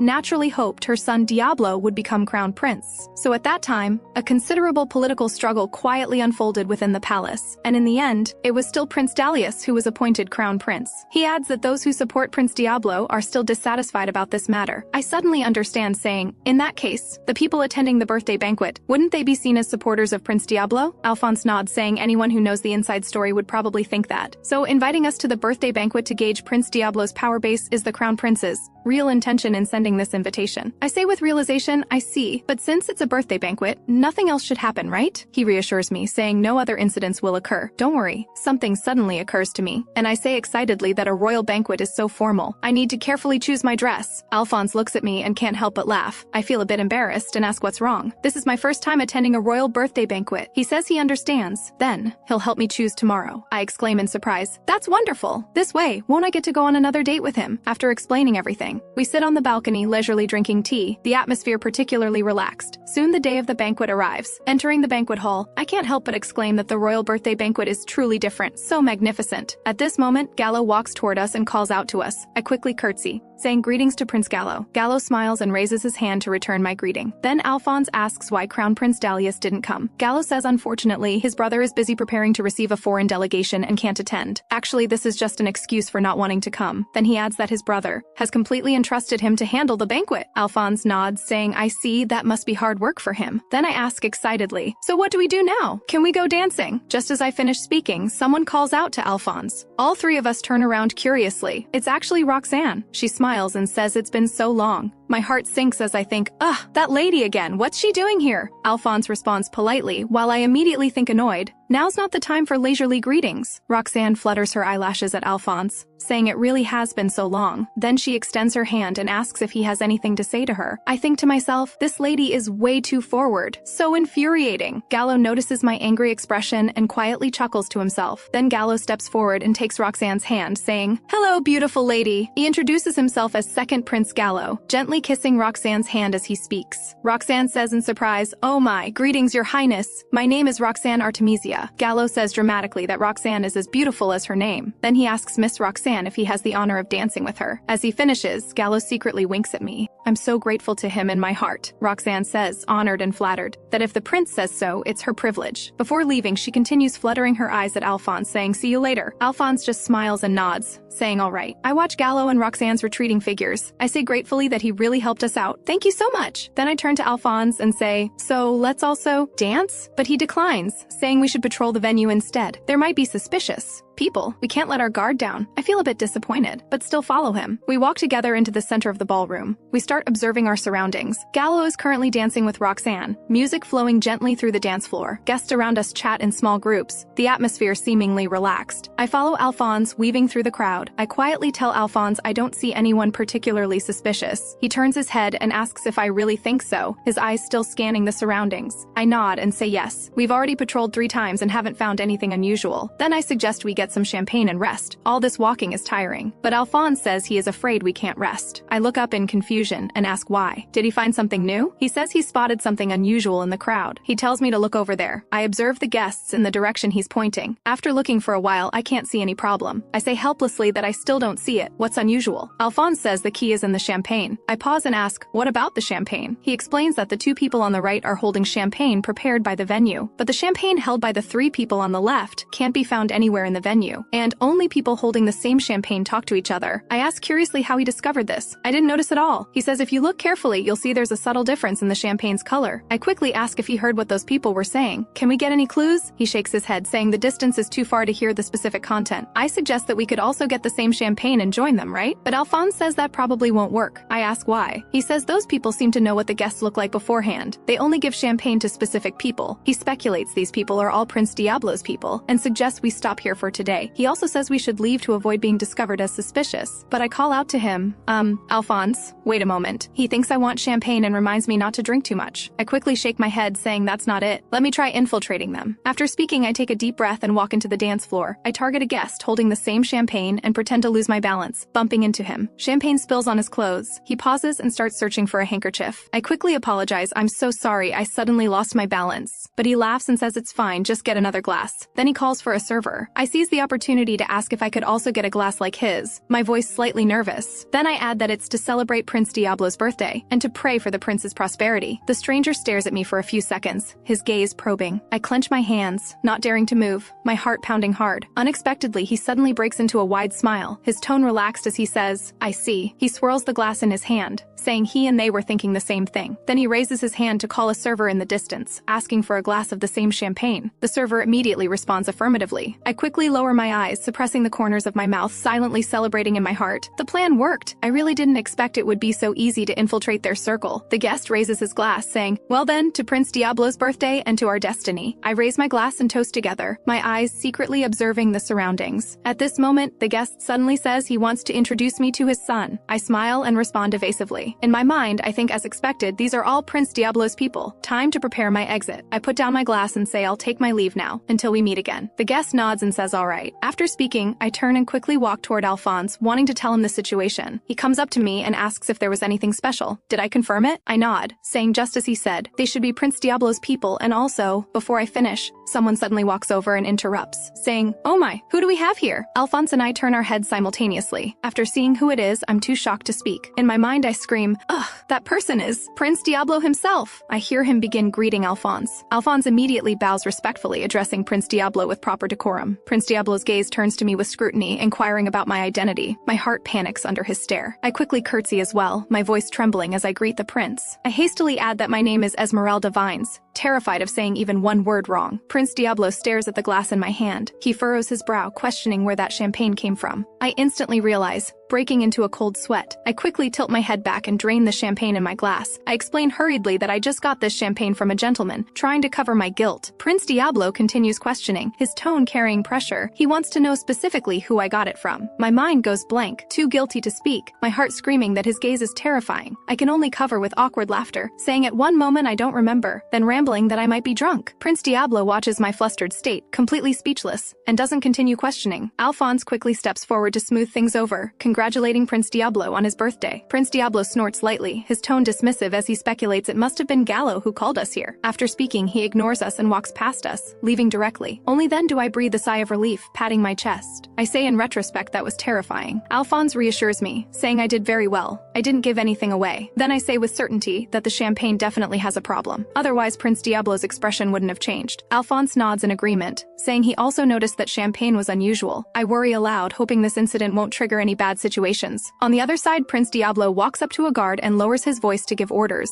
There's a task to assign. He tells the guard to immediately investigate the detailed background of the woman beside Marquise Midford. The guard immediately bows and accepts the command. After giving instructions, Prince Diablo quickly leaves, his brow furrowed, his face full of worry and fear that something really will be exposed. The next day in the sitting room, Gallo asks with a smile if Alphonse had fun yesterday. Alphonse answers thanks to him. It was only because he kept Roxanne occupied that they could observe smoothly. Gallo teases that Miss Roxanne seems completely smitten with Alphonse. He says he showed her every courtesy, but she remained completely unmoved. Then Then he waves his hand, indicating this matter isn't important, and pivots back to the main topic. He becomes serious and inquires about yesterday's observations. Did they find any useful clues? Alphonse explains they found some clues but encountered a small problem along the way. Gallo quickly asks what problem, worried something unexpected happened. Alphonse mentions Prince Diablo noticed Amy and became suspicious of her. He even did something to Amy. Meanwhile, in the garden, I sit at the table drinking tea, but have no mind to savor it. Putting down my teacup, I can't help but sigh. Lillian approaches softly, asking if the tea doesn't suit my taste. Is that why I seem unhappy? I quickly deny it, explaining it's not because of the tea. I'm thinking about other things. I ask Lillian to confirm if Alphonse is reporting yesterday's events to Prince Gallo. Lillian nods in response. Hearing this, I lower my head, my voice tinged with dejection. I wonder why he didn't let me participate in the discussion. Lillian looks at me and explains that Alphonse is trying to keep me out of danger. That's why he has me stay behind. I can't help but retort that I want to help too. I don't want to just hide behind and watch. After speaking, I slump my shoulders, my tone filled with loss, saying I still feel sad. Lillian sighs softly, saying there's something that might help me understand Alphonse's thoughts. Lillian mentions I haven't heard Alphonse talk about his parents and the previous Marquis, have I? I pause, saying Alphonse has never mentioned these things to me. Lillian explains that the previous Marquis, just like the current master, bore the duty of being the Emperor's loyal hound. Then Lillian pauses, her tone becoming heavy. She says they also made many enemies because of this. One day while executing a mission, they were killed by enemies of unknown origin. I'm shocked, my eyes widening, unable to believe this fact. I murmur in disbelief, how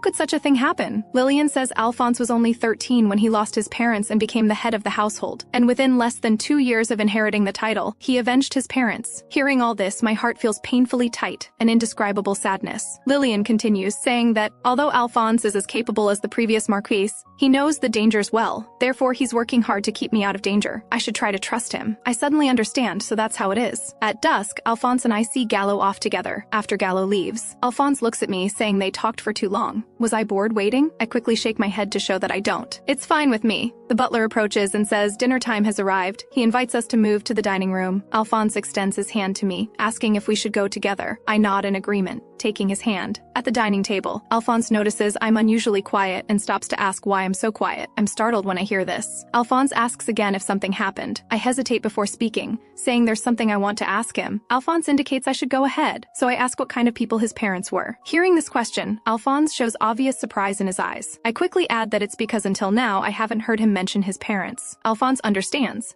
saying it seems Lillian told me something. I explain hurriedly that Lillian only told me for his sake. He shouldn't scold Lillian. Alphonse smiles, saying he can probably guess under what circumstances Lillian told me, and he understands my feelings then. He also says that not telling me these things sooner was his fault. I softly call out, Alphonse? Alphonse slowly begins, saying of his parents. His father, though strict, was kind and approachable. His mother was a gentle and good-hearted person. His tone shifts as he recalls when he was 13. Someone murdered his parents who served as the Emperor's loyal hounds, disguising it as an accidental death. He speculates that perhaps his parents were mentally prepared for such a situation. Finally, he says seriously that he doesn't want me to bear such a burden. Hearing these words, my tears fall uncontrollably. I say through sobs that I will become stronger. No matter what dangers I face by his side, I won't waver, because I will definitely grow strong. Alphonse feels moved hearing this. Then he lowers his head and thanks me with a smile, to be able to handle future situations. From then on, I begin practicing swordsmanship with Lillian. During practice, I take the initiative to attack, each sword swing filled with determination. Lillian sidesteps and swings her sword to block my incoming strike. During the sparring, I'm clearly at a disadvantage. My sword moves constantly suppressed. I can only keep raising my sword to parry, barely blocking her attacks. Lillian's offensive doesn't stop, her sword tip always pressed against my blade. I grit my teeth, my eyes focused intently on her movements. Finally seeing an opening as she withdraws, I thrust my sword forward forcefully, the tip precisely striking her sword. Then I knock her sword to the ground. Lillian looks at her empty right hand, her face full of surprise. I raise my sword and cheer. I won! After 2 months of challenging Lillian, I finally scored a point. Lillian says with a smile that I'm really impressive now. I suddenly hesitate, asking if she lost on purpose. Lillian shakes her head in denial, saying I won completely through my own strength. My heart fills with joy. I just want to tell Alphonse this news immediately. Lillian also praises my rapid progress, saying Alphonse will definitely be happy when he finds out. I immediately nod, my tone excited, saying I think he'll be super happy too. I ask Lillian if Alphonse went to the imperial capital very early today. Lillian nods affirmatively. I then ask when he'll be back. I want to tell him this good news quickly. Lillian suggests I continue training while waiting for the master to return. I immediately agree agree, yes,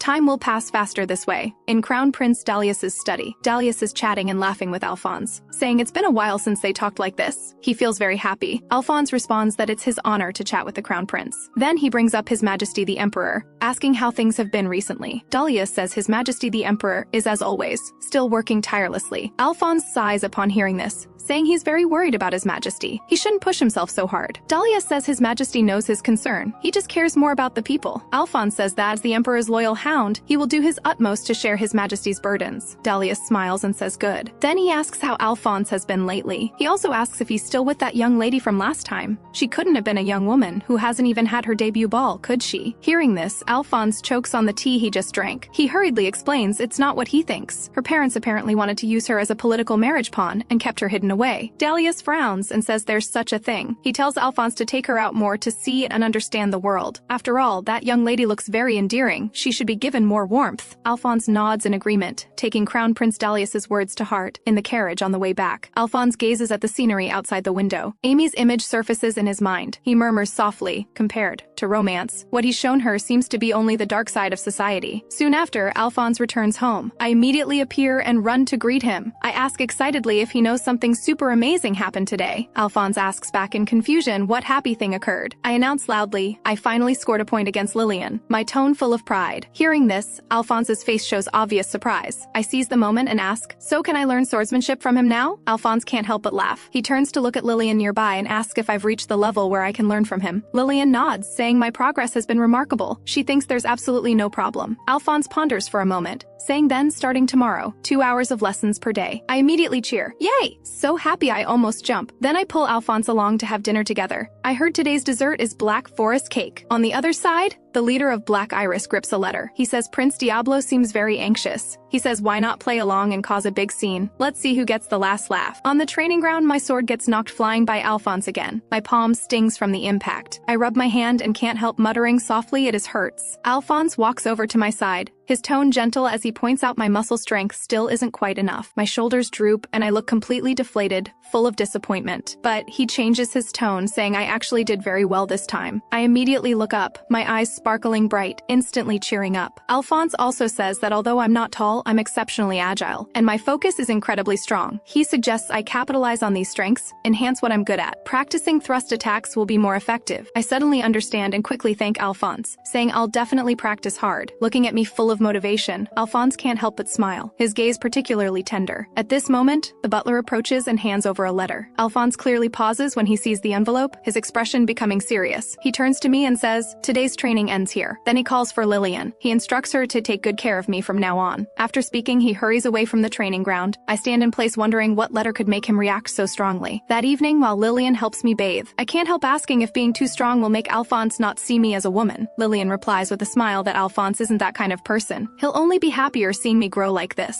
After listening, I'm still a bit uncertain, my heart still troubled. On the other side, Alphonse reads the letter seriously in his study. Suddenly, there's a knock at the door. I gently push the door open, peek my head in, and ask if I'm disturbing him. Alphonse says it's fine and tells me to come in. I see his serious expression and guess he's probably encountered something troubling. Alphonse explains he's reading a letter His Majesty the Emperor sent. I quickly ask if something bad has happened again. He says currently in a small village in the outskirts, many villagers have lost their vitality. Those villagers' eyes have all become vacant. They look very wrong. If it were just a few people, that would be one thing, but now it's happening on a large scale, and it's mostly occurring in farming areas. His Majesty the Emperor is worried it will affect crop harvesting. Therefore, he needs to go inspect the territory quickly to find the source of the problem. On the carriage heading to the territory, I ask Alphonse if we're going to his jurisdiction. Alphonse nods, saying yes. That territory has been managed by his family since his great-grandfather's generation. He occasionally goes to inspect, but he didn't expect something like this to happen this time. I ask curiously how His Majesty the Emperor knows about these remote villages. Alphonse says His Majesty has eyes everywhere throughout the country, constantly monitoring for abnormalities. So this time, it's not simply an inspection at all. His Majesty is having him find the cause and solve the problem. I immediately tell Alphonse I'll do my best to help and won't hold him back. Alphonse can't help but smile hearing this. I continue saying that wherever he is, I'll follow. Hearing these words, Alphonse is clearly stunned. his eyes full of surprise. After quite a while, he softly responds, "Is that so?" I say excitedly that I'm really looking forward to visiting the Marquise's territory. However, when we arrive at the territory, I'm completely shocked. What's going on? The people in the territory are all listless, radiating exhaustion. Their eyes are so vacant, like covered by a layer of fog. The air feels stuffy too. Even the wind carries an indescribable oppressive feeling that makes people very uncomfortable. Alphonse and I walk into the territory side by side, my heart full of confusion. By nighttime, I can't help asking Alphonse what he thinks of the situation. The atmosphere here is so strange. Alphonse nods in response, saying those residents don't show any abnormal symptoms. He can only personally talk to them to understand the situation. I mutter with a frown, feeling like things are getting more and more complicated. Alphonse stands up and says there's no other way. They can only take it step by step. Then he moves closer to me and says it's getting late. We should rest for today. He'll take me back to my room, extending his hand to indicate I should follow him. My heartbeat suddenly accelerates and I instinctively reach out, taking his hand. That night, I'm sleeping soundly in my room. Suddenly, I hear someone softly calling Amy. I roll over, responding drowsily without opening my eyes. Then I hear Amy, "Wake up." I rub my eyes and open them. After seeing who it is, I'm startled. Alphonse is actually beside my bed. I stammer and ask, Alphonse, what's going on? Why are you in my room? Alphonse quickly makes a shushing gesture. He lowers his voice, saying the people outside are starting to move. I instantly wake up and ask what they're doing at this late hour. Alphonse doesn't explain further, just opens the door and walks toward the balcony, telling me to look down myself. I lean on the balcony railing and look. I discover many villagers are all holding candles, following the path in one direction. I ask Alphonse quietly where they're going at this hour. It looks so strange. Alphonse says he was just about to investigate the situation and asks if I want to come along. I immediately nod and say yes. At this moment, the villagers are still slowly walking forward. We follow behind them, staying close to the walls as much as possible, afraid of being discovered. We hide at a corner to watch where the villagers are heading. I notice all the villagers flocking toward a low, small building, not a single one falling behind. Everyone who comes out is holding an object, their expressions utterly satisfied. Watching this scene, I lower my voice and ask, what are they holding in their hands? I can't see clearly. Alphonse stares at the small building and says we need to investigate to find out, telling me to go inside and bring one out. What? Me again? I'm completely shocked. Then Alphonse takes out a headscarf, puts it on me, saying this way they won't recognize me. My heart feels a bit panicked, but I still nod and say I understand. I slowly approach the small building. As I push open the door, I smell a strange fragrance. I can't help but frown and cover my nose. Inside, the building is packed with villagers, all gathered around a person in black in the center. I notice that apparently, as long as someone bows to the person in black, they can receive something that looks like a candle. So I quickly blend into the crowd of villagers, mimicking their movements by bending and bowing, trying not to draw attention. The person in black indeed doesn't suspect anything and reaches out to hand me a candle. Secretly pleased, I take the item and quickly run to Alphonse's side to give it to him. Alphonse takes the item. Thank you for your hard work. Let's go to the study together to confirm what they are. We return to the study. Alphonse lights the candle placed on the table. After the candle starts burning, it emits faint white smoke and gives off a strange fragrance. I accidentally inhale a few breaths. Then my head gradually becomes dizzy and heavy, and my vision starts to blur. I shake my drowsy head, my consciousness wavers, and my whole body becomes weak. Seeing this, Alphonse immediately stands up. He reaches out and extinguishes the still burning candle on the table. He quickly walks to the window and pushes it open. Cold wind instantly rushes into the room, dispersing the lingering smell. I regain consciousness, not understanding why the sudden ventilation. He explains the candle contains hallucinogens and we must disperse the smell quickly. Hearing the word hallucinogens, my eyes widen in shock. He adds that although they need to send it for analysis of its components, this is most likely the reason the villagers have lost their vitality. I murmur, so that's why, but my vision gradually becomes hazy again. Seeing my condition getting worse, Alphonse is clearly panicking. He quickly walks to my side, gently calling my name. I barely manage to respond, saying it must be because I smelled the fragrance. He nods understandingly and suggests I rest first. With that, he starts escorting me back to my room. However, my steps become unsteady again, and my consciousness gradually fades once more. After returning to my room and lying on the bed, I quickly fall into deep sleep and start having sweet dreams. In the dream, a banquet is filled with dazzling lights. I'm wearing a beautiful gown, attending the feast. Then someone gently calls my name, the voice familiar and tender. I turn my head and see it's Alphonse. He's smiling at me and extending his hand as if inviting me to dance. Delighted, I accept his invitation. Then we follow the gentle rhythm of the music, slowly dancing in the ballroom. Midway through the dance, he slowly leans closer to me. His warm breath almost touches my cheek. I nervously close my eyes slowly. The next second, I feel his gentle kiss landing on my lips. Then I suddenly open my eyes wide. The room still looks familiar. I stare blankly, wondering if this was just a dream. The next day, sitting in the dining room, I stare at my plate in a daze. Seeing me so absent-minded, he asks with concern if my body hasn't recovered yet. I snap back to reality and say it must be because I inhaled the candle smell yesterday. yesterday. My body hasn't adjusted yet. Suddenly, he asks if anything happened last night. I instinctively feel guilty, saying that I only had a sweet dream. He nods understandingly and says the hallucinogens' effects are stronger than expected. He tells me not to worry. He's already asked someone to analyze the candle's components, and the results should be ready tomorrow. Later, we come to the territory again. The scene along the road remains terrible. The villagers by the roadside still hang their heads, completely drained of energy, their eyes vacant and lifeless. Looking at them, I think to myself I can probably understand now why they've become like this.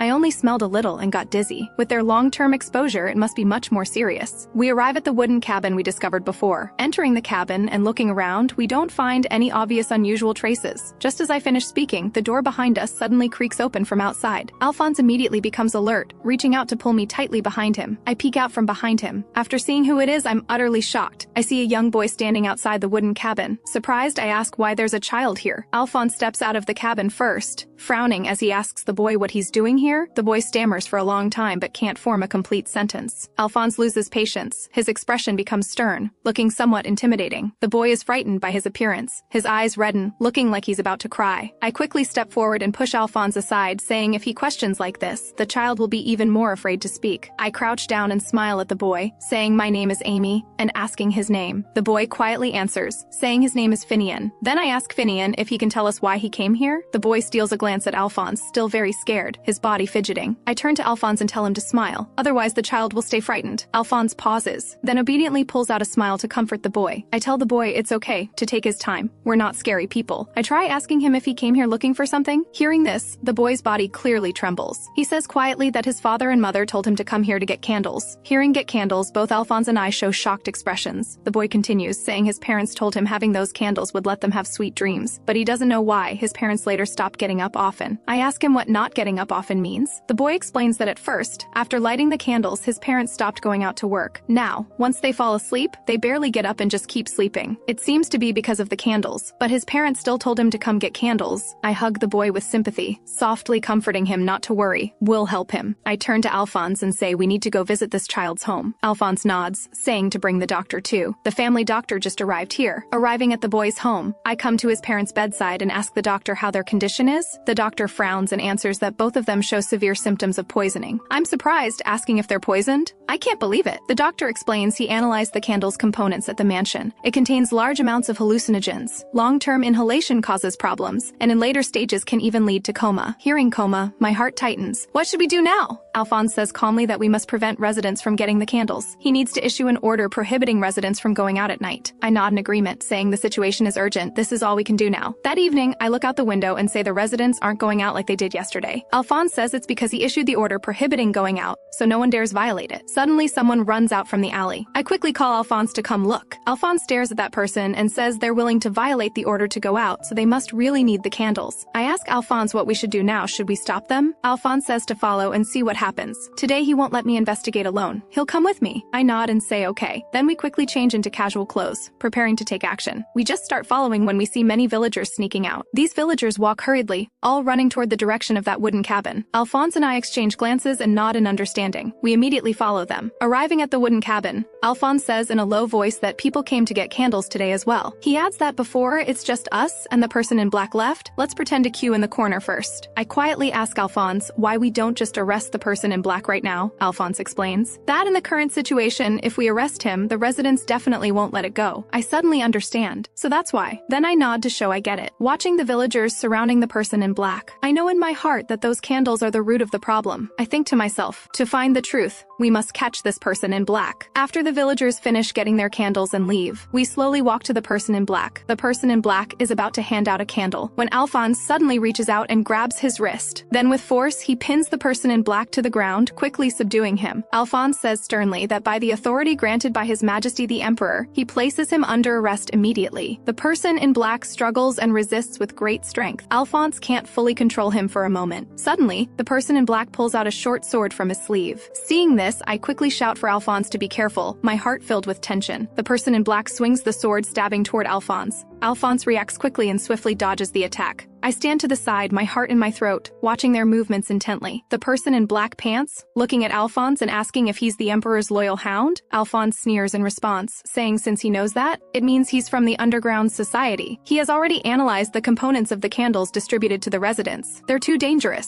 What's his purpose? The man in black retorts that while candles are too dangerous for Alphonse, they represent hope for others. Hearing the word hope, I remember the boy asking me if his parents will ever wake up. Instantly angry, I say, what kind of hope can candles with hallucinogens possibly give people? Alphonse doesn't want to waste more words with the person in black, saying to save those words for prison. After hearing this, the person in black suddenly lets out a cold laugh. Just then, the wooden cabin suddenly starts shaking. Wooden planks from the roof fall down one after another. The cabin shakes more and more violently. I instinctively dodge to the side, my heart filled with panic. Seeing the urgent situation, Alphonse can't care about anything else. He only wants to come protect me. Alphonse rushes over and embraces me, holding me tightly in his arms. Without hesitation, he uses his own back to shield me from the falling wooden planks. Soon the dilapidated wooden cabin completely collapses. Choking dust scatters everywhere. The person in black, hiding in the distance, looks extremely pleased with this. Then he turns and quickly leaves the chaotic scene. Alphonse pushes away the wooden planks pressing on him. He slowly helps me stand up. Asking if I'm hurt, I answer I'm fine. I thought I was done for just now. After calming down, I quickly turn to ask if he's hurt. Just as I finish speaking, I see his hands covered in alarming blood. He still pretends to be relaxed, comforting me that he's fine, but I stare at that wound, my heart filled with guilt. It's all my fault. It's because he was protecting me that he got hurt. I can't help but cry, urging him to hurry back to the mansion to treat his wounds. He softly agrees and tightly holds my hand as we walk out of the ruins together. After walking just a few steps, I accidentally step on something. Looking down, I see it's a black iris flower. I really didn't expect it to be this organization again. I feel both angry and anxious. Meanwhile, deep in another forest, the person in black is reporting the situation to the leader of Black Iris. The person in black also mentions that the loyal hound brought a woman along. Hearing this, the leader thinks for a moment. He didn't expect what Prince Diablo said was true. It seems he needs to personally verify this himself. The next day, in the village, from far away we can hear villagers crying and shouting. Some say the building distributing candles has collapsed. Without sweet dreams, life has no meaning. They might as well be dead. Some even want to jump into the well. Fortunately, they're pulled back by patrolling knights. The knights escort people onto the carriage to leave. Watching the villagers' painful expressions, my heart heavy with sympathy. Alphonse walks over, saying it's good we arranged soldier patrols in advance. Otherwise, who knows how many incidents would occur. But I know the soldiers can't watch everyone all the time, and many villagers are still in comas without waking. Alphonse answers that the doctor still needs time to make the antidote. Until the antidote is ready, we can only watch like this. I nod gently, hoping in my heart that the antidote can be completed soon so the villagers can return to normal early. Night falls, and I am lying in bed resting. Suddenly, the familiar candle smell drifts into the room. I jolt awake, but the instant I inhale the fragrance, I suddenly lose all strength, my eyes becoming vacant. As if out of my control, I slowly rises from the bed, open the door, and walk downstairs. At this time, Alphonse is sitting in his study working. He suddenly hears footsteps. He immediately puts down his pen, stands up, and leaves the room. He sees me walking downstairs. Then he quickly rushes over and grabs my wrist. The instant he catches me, the fog-like confusion in my mind slowly disperses. My eyes also clear up. I turn to look at him, not understanding what happened. Alphonse asks in confusion how I'm here, saying he called me earlier but got no response. I quickly explain that I smelled the candle fragrance, so my body went out of control. After hearing this, Alphonse doesn't ask more. He turns and goes upstairs. He quickly reaches the window, looks down, and says, I'm not the only one affected by the candles. Now many villagers are going out again. Alphonse worries about the villagers' safety and needs to hurry and follow to check the situation. Halfway there, he suddenly stops. He turns back, telling me to wait here for a moment. I pause, quickly agreeing. Soon he returns with a thick cloak. He carefully helps me arrange and put on the cloak, softly saying this way I'll be warmer outside. Only then do I belatedly realize I'm still wearing thin sleepwear. My cheeks instantly burn hot, feeling a bit embarrassed. We walk side by side toward the open space outside the village. After just a few steps, we suddenly stop. Looking at the scene before me, I'm instantly too shocked to speak. The open space ahead is densely packed with villagers. Everyone must have been attracted here by the candle fragrance. My gaze suddenly catches a familiar black figure. Looking closely, it's the person in black from before. My heart instantly sinks. The person in black is standing among the crowd, saying something to the villagers. I stare at him intently, thinking of his previous schemes. My heart fills with anger. Then I vaguely hear him saying he'll give everyone happy, sweet dreams, and someone is deliberately obstructing everyone's happiness. Then he suddenly points in our direction, loudly saying the person obstructing everyone is Marquise Midford. The villagers all turn to look at us. In small groups, they discuss how they work hard every day. Don't they deserve happiness? Seeing the villagers gradually being swayed by his incitement, I feel both scared and anxious. I quickly gather my courage and speak up, telling everyone to calm down first. Those dreams are all illusions. The important people are all by their sides. After finishing, I nervously look at the villagers. I notice their originally confused eyes eyes gradually becoming clear. They've obviously sobered up somewhat. A gentle voice comes from beside me. Alphonse softly says I did well. He explains that he got antidote incense from the doctor and deliberately had this clothing saturated with the smell so everyone could wake up. And my words happened to become the trigger for the villagers to fully awaken. At this time, the villagers also gradually recover from their confusion. Their emotions gradually calm down. Seeing his incitement plan completely fail, the person in black turns to flee. Alphonse quickly tells me to arrange for the villagers to go home first while he chases and arrests the person in black. As soon as he finishes, he immediately turns and chases in the direction the person in black fled. I stand frozen in place, my mind a bit blank. Then I react, thinking I should first do what he asked. I say gently to the remaining villagers, telling everyone to return to their family members. The villagers all cooperate, slowly turning to walk toward their respective homes. After the last villager's figure completely disappears in the distance, I think everyone should have safely returned. Only then do I feel relieved. But thinking about it, Alphonse went to chase the person in black alone. I don't know if he'll encounter danger. I'm just about to turn around when an unfamiliar male voice suddenly comes from behind. That person greets me. I spin around sharply. Seeing someone I've never met before, my heart fills with surprise, not knowing who he is. That person laughs, saying he heard the Emperor's loyal hound always acts alone. He didn't expect him to be with me. I nervously ask who he is, not knowing if he's friend or foe, but he doesn't answer my question. Instead, he says before answering, he has something to ask me. What am I to the loyal hound? On the other side, Alphonse is chasing the person in black. The distance between them gradually closes. He seizes the person in black's opening and draws his sword. Soon he subdues the person in black. He says coldly that he will arrest him immediately. Come with him obediently. The person in black laughs coldly, asking if he's staying here. Doesn't he worry about that woman? Hearing these words, Alphonse's expression changes drastically. He suddenly remembers me. The person in black adds that they won't let go of anyone by the Emperor's loyal hound's side. The next second, the person in black suddenly takes his own life. Alphonse pauses. Now his heart only thinks of me. He immediately turns and runs back. While running, he calls my name, his voice full of panic, terrified something happened to me. Here, the strange man smiles and continues asking if I'd mind sharing my name. I stare at him intently and ask back if he's a member of Black Iris. He first pauses in confusion. Then he tilts his head back and laughs wildly. He didn't expect me to know about their organization. It seems I'm truly no ordinary lady. Looking forward to meeting again next time. Then he bows to me and takes out a black iris flower from his pocket and hands it over. I hesitate, then reluctantly accept it. Then he turns and vanishes in an instant. I'm so frightened I collapse to the ground, my mind in chaos. Unable to process what just happened, looking down at the flower in my hand, I confirm it's a black iris. That man just now also said our organization. So who exactly from the organization did I just meet? At this time, urgent footsteps come from the distance. I look up to see Alphonse running toward me. I quickly call him. He rushes over quickly, asking if I'm all right.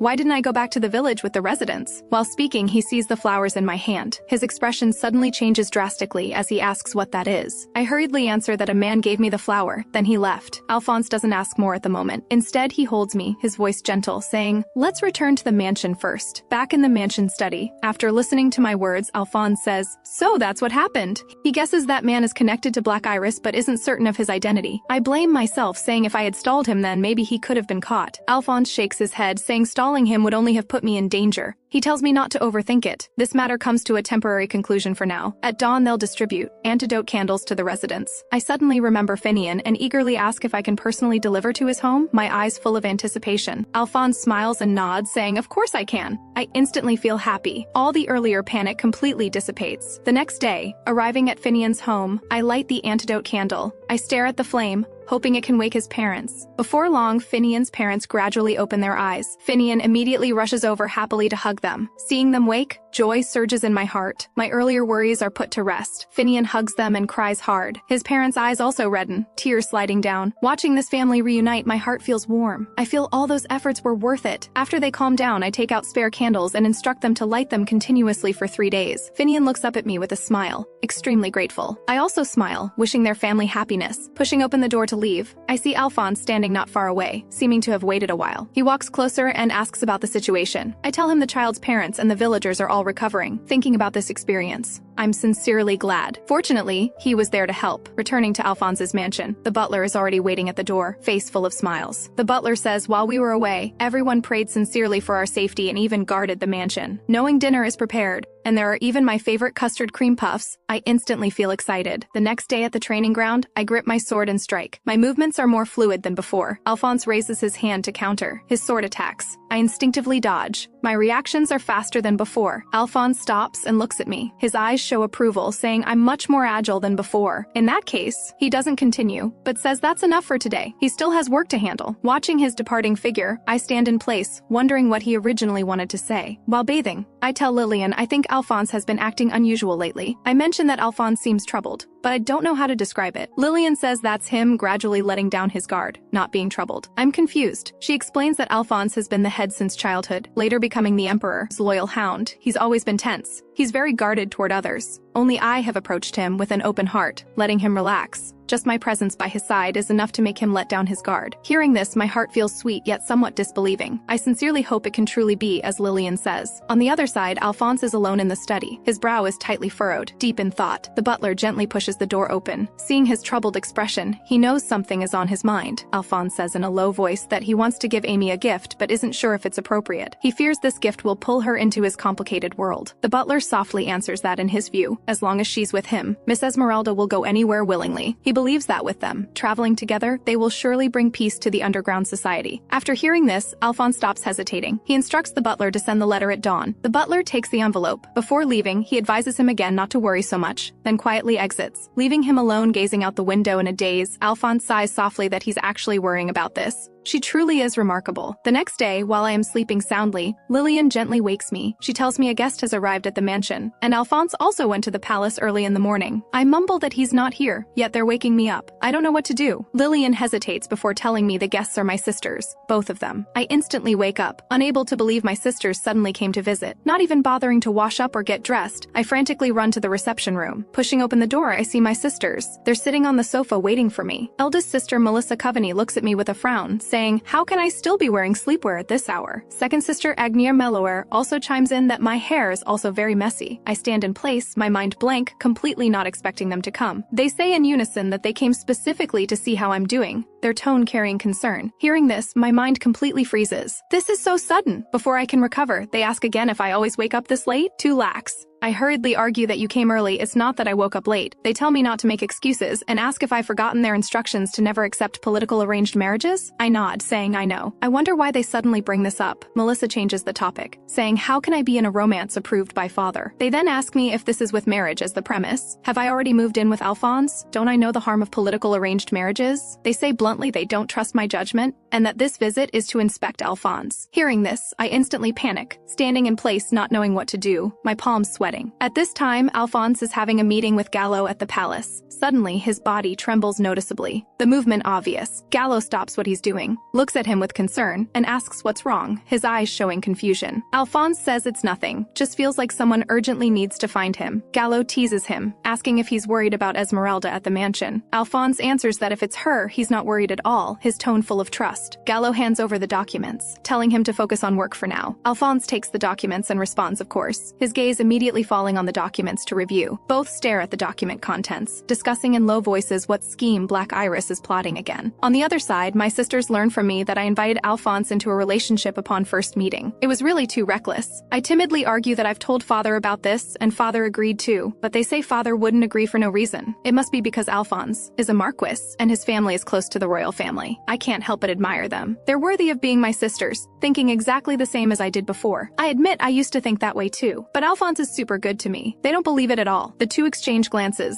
clearly thinking I'm blinded by love. They press further, telling me to specifically say what kind of person Marquis Midford is. They want details. I stammer, unable to give details. They ask again how Alphonse is good to me. I quickly tell them to calm down a bit, but they don't stop. They even question whether living together we've already slept together. Both embarrassed and anxious, I shout loudly, asking what they're talking about. It's not like that at all, but they laugh, saying since we're getting married anyway, why am I shy? They both nod together. I stammer an explanation that we're not in an intimate relationship yet. My face instantly turns completely red. They continue, saying I don't understand men. What do I plan to do in the future? Then they suggest that starting today, they'll teach me about men. After all, knowing is better than not knowing. Just like that, we talk until the sun sets. They ask if I've listened to what they just said, telling me to remember it well for future use. Being questioned drains all my energy. I'm completely worn out, with no mind to remember these trivial matters. They change the topic again, asking if Alphonse comes home late, saying they had hoped to meet him today to chat. At this moment, Lillian runs over to find me, calling out that Alphonse has returned. Hearing this, their eyes instantly light up, especially eager to see Alphonse. They spring up from their seats, planning to go meet this legendary brother-in-law immediately. I quickly pull them back, telling them to calm down and not get excited, but they shake off my hands, saying it's just greeting and chatting, no big deal. Then they hurry downstairs. They immediately spot Alphonse standing downstairs. They're instantly dazzled by his handsome face. I quickly step forward, wanting to explain the situation to him. Alphonse says he's already heard and knows they're my sisters. Then he begins introducing himself, saying he is Alphonse Midford. My sisters are stunned by Alphonse's handsomeness and dignity, unable to speak for a long time. Then they pull me aside and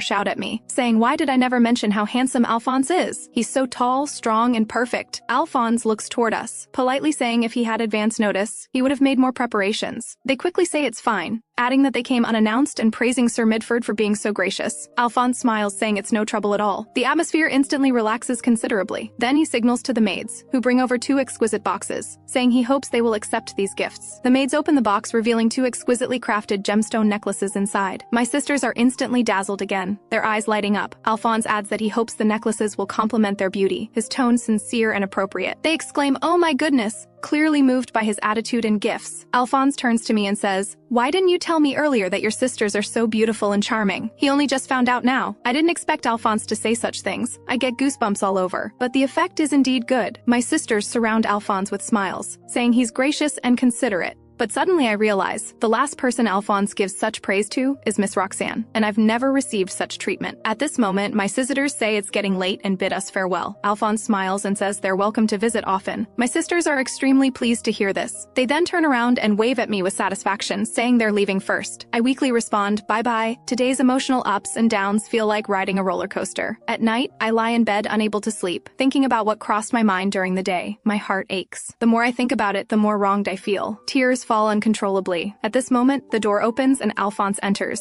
I jump in surprise and quickly sit up. With a hint of petulance, I ask him what he's doing here. Alphonse sits down and says seriously, "If he's hurt me, please tell him directly." I hold back for a while before asking why he's never said things like beautiful and captivating to me. I always want him to think I'm pretty, but he's never said it even once. Alphonse freezes for a moment and asks if he hasn't shown it. I immediately nod and say loudly, "That's right, never!" Alphonse falls silent, then softly apologizes, saying he didn't realize. I ask petulantly again if he means I'm unremarkable. Otherwise, why wouldn't he say it? Alphonse reaches out to stroke my hair and says it's not like that. He always thinks I'm beautiful and mistakenly assumed he'd shown it. He then kisses my hair and says seriously that I'm his beautiful lover. Hearing this, my heart softens. I say he needs to show it more from now on. The next day in Alphonse's study, he stares at a letter with furrowed brows, seemingly deep in thought. I call him several times before he finally snaps back to attention. I say helplessly that I've been calling him many times. What's he so focused on? He apologizes, saying he was too absorbed in reading the letter. He then asks what I need from him. I happily say the weather is super nice today, and ask if he wants to go on a date with me. He freezes for a moment and asks, "A date?" Seeing my expectant gaze, he smiles and agrees. The carriage drives onto the bustling street. I see a newly opened dress shop and ask if he wants to check it out. He smiles and agrees. I then happily plan to visit the dress shop first, then other places. But I can't shake the feeling that he's somewhat distracted. When talking, I notice his eyes keep drifting elsewhere. I feel puzzled, wondering if something's wrong. The carriage slowly travels down the street. We get off and happen to see a shop with unique decoration not far away. I quickly point it out to him, but he suddenly leans close to me. He lowers his voice and says we need to quietly find a secluded place. My face instantly turns red, my mind goes into chaos. My head fills with thoughts of what he'll do to me next. I'm shaking my head and nodding at the same time. Before I can react, he takes my hand and quickly walks into a nearby alley. I feel both anticipation and shyness. The alley is so quiet we can hear each other's breathing. He suddenly turns back toward me. He raises his hand and pins me between the wall and himself. The distance closes instantly. I instinctively purse my lips, thinking he's going to kiss me. My heart pounds wildly. His warm breath draws closer and closer. I even start breathing more softly, but he only leans close to my ear and whispers that we're being followed. He says to lure the stalker over like this. My expectations dashed, I'm completely speechless. I hate that he's such a blockhead. We pretend not to notice anything unusual and walk slowly along the alley. The footsteps behind us feel like death's pursuit, making me nervous. At a corner, Alphonse pulls me quickly into a dead end nearby. The stalker in black doesn't notice and draws his sword. He also follows to the corner, but sees only me standing there. His face shows complete shock as he realizes he's been tricked. Before he can shout, Alphonse suddenly attacks from above him. His arm locks around the man's neck. He subdues him to the ground in one swift move. Alphonse presses his shoulder and asks sternly why he's following us. But the man just grits his teeth and says nothing. At this moment, many men in black pour out from the alley. They slowly surround Alphonse, all brandishing sharp swords. The The atmosphere freezes instantly. Watching this scene, I feel both worried and frightened. Alphonse turns and shouts at me to step back. It might get a bit dangerous next. I obediently step back slowly, afraid Alphonse might get hurt by the men in black. At this moment, the men in black gather their strength and leap into the air. They all attack Alphonse with their swords. However, before long, the attacking men in black are all knocked to the ground. The remaining men in black start trembling, their previous fierce momentum completely gone. Alphonse walks to my side and gently reassures me. He says he absolutely won't let me get hurt. His tone is full of certainty. Hearing his words, warmth flows through my heart. My previous tension is instantly replaced by emotion. The remaining men in black, whether from humiliation or unwillingness, suddenly surge forward toward us again. Alphonse is prepared, his gaze instantly becoming sharp as a blade. In no time at all, he swiftly defeats all the charging men in black. Watching his impressive display, I can't help but exclaim how amazing he is. Alphonse grabs one of the men in black, wanting to interrogate who sent them, but the man keeps his mouth shut and refuses to speak. Within seconds, he faints directly. I walk forward and quietly remind Alphonse that he seems to have lost control of his strength. All the men in black have fainted. Alphonse nods and explains that thinking about me possibly getting hurt made him uncontrollably anxious. Hearing this, my heartbeat suddenly accelerates. A feeling of affection spreads through me. I look at the men in black scattered on the ground, worried about how to deal with them. Alphonse also frowns in thought. He says they'll need to find someone to help handle these people. Before long, cheerful laughter echoes. Prince Gallo walks toward us, asking what we've gotten involved in this time. He looks at the men in black, on the ground, suspecting they might be from Black Iris. Alphonse shakes his head, saying it's too early to judge. Alphonse seems to think of something and continues talking with Gallo. I stand at a distance watching them talk. I can't hear the specifics and can only wait anxiously. I'm actually curious about what they're discussing. Before long, the two finish talking and walk toward me. I feel delighted that they finally finished. Gallo asks with concern if I was frightened. I quickly curtsy and say I'm fine. Gallo doesn't believe me, saying encountering such things during a date couldn't possibly be fine. He says he'll take responsibility for sending the men in black to Midford Manor and let me continue enjoying the date. Hearing this, I think to myself that Alphonse doesn't care whether this is a date. He'll definitely want to go with him to interrogate them. Here, Alphonse quickly says he also wants to go back together.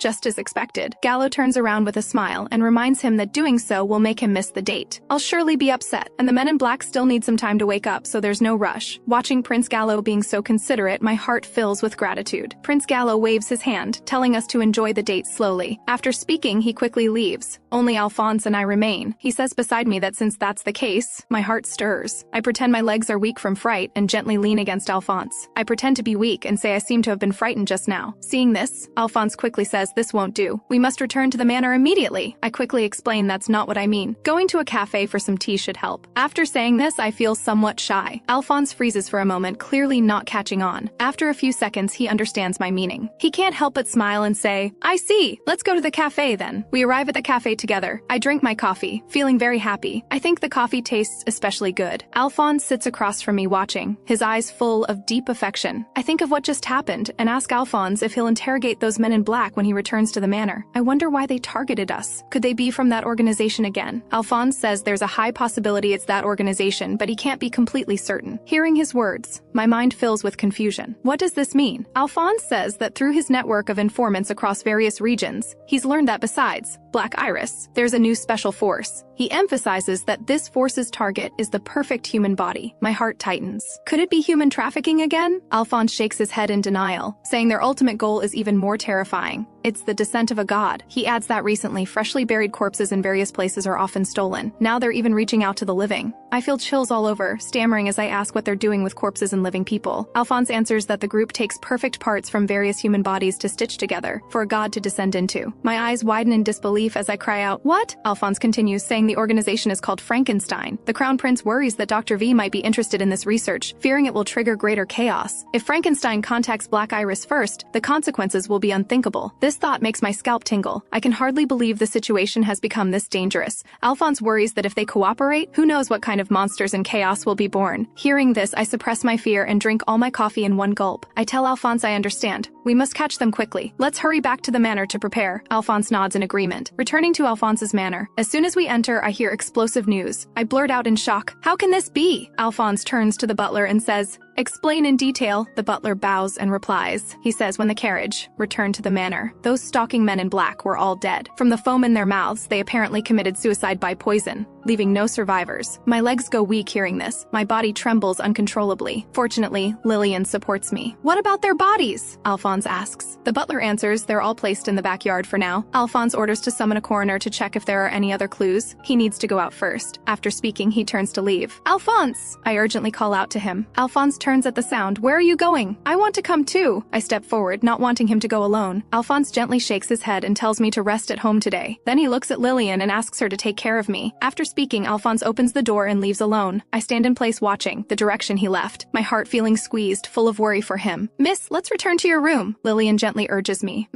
I respond vaguely. My mind keeps repeating, Alphonse must return safely. In a dimly lit laboratory somewhere, equipment reflects eerie light. The Black Iris leader asks Dr. V if he's interested in that experiment. Dr. V raises his voice in response, saying he's extremely interested. To think of such a method. He really wants to meet him quickly. Ahaha.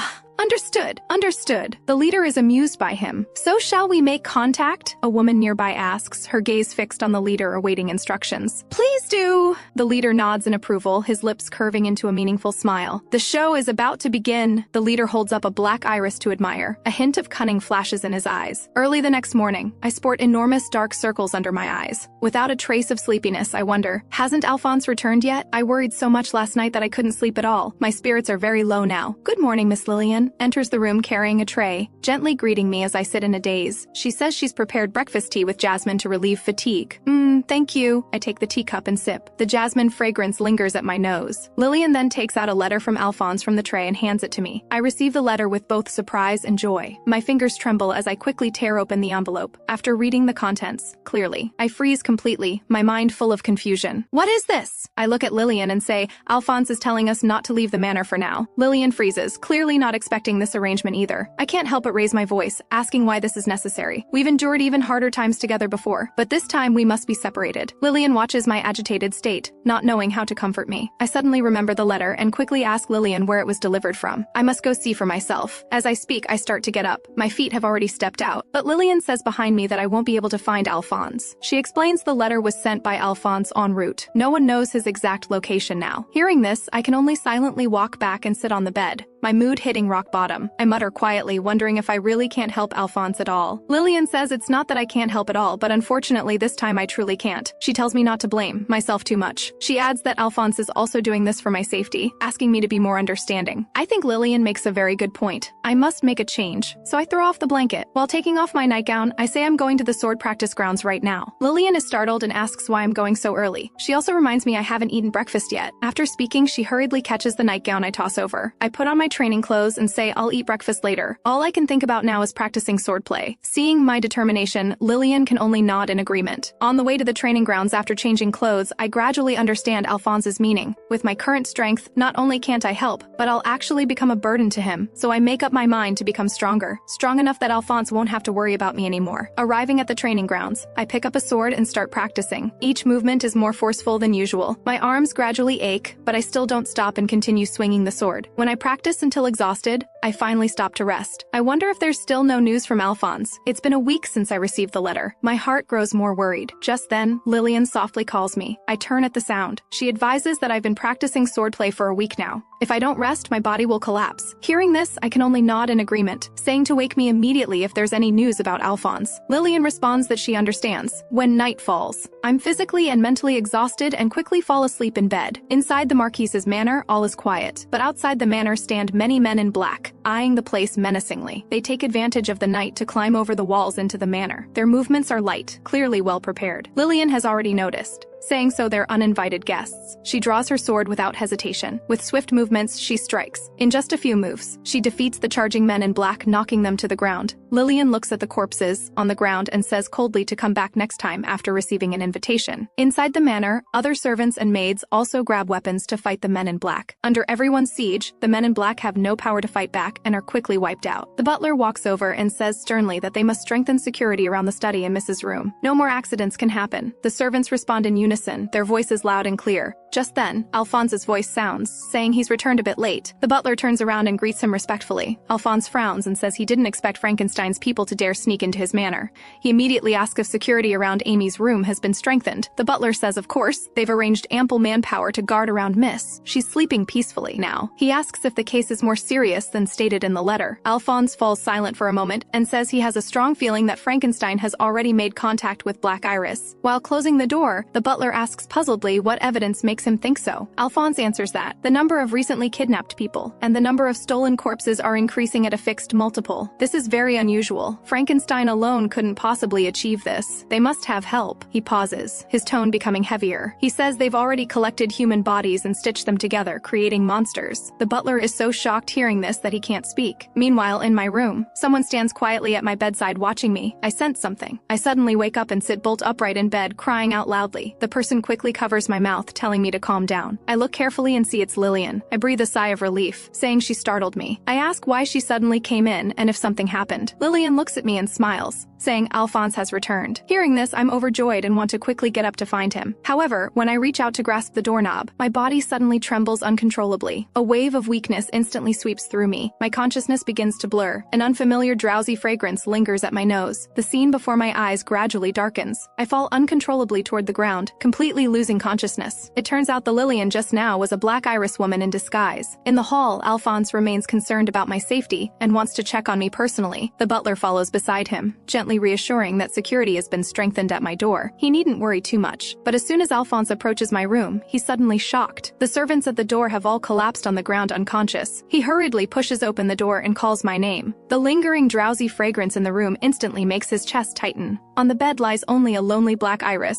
I'm long gone. Alphonse is enraged and immediately understands what happened. Search this area immediately! We must find Amy! Alphonse roars the command. In the deep forest, a carriage races through the night. Inside the carriage, I remain unconscious, unable to resist. The butler rushes to Alphonse's side, reporting with deep guilt that they couldn't find any trace of Miss. Alphonse can barely hide his distress, his brows furrowed tight. He wonders if their target was Amy from the very beginning. On the other side, I gradually wake from unconsciousness. I sit up groggily. The drowsy fragrance from earlier still takes effect. Looking around at the unfamiliar environment, my mind is blank. Where is this? At this moment, a strange man walks to the door and introduces himself as Kenil, a doctor with Frankenstein. Hearing the word Frankenstein, my heart suddenly sinks. It's them! Kenil says greedily that I'm as beautiful as rumored. If they can attach my head, the ideal goddess will surely be born. These words make my skin crawl instantly. I clutch my neck and demand to know what he means. Kenil ignores my question and says the body is nearly complete. I should wait just a little longer. He advises me not to get excited, saying I'll soon be reborn as a goddess. I'm furious. What nonsense is he spouting?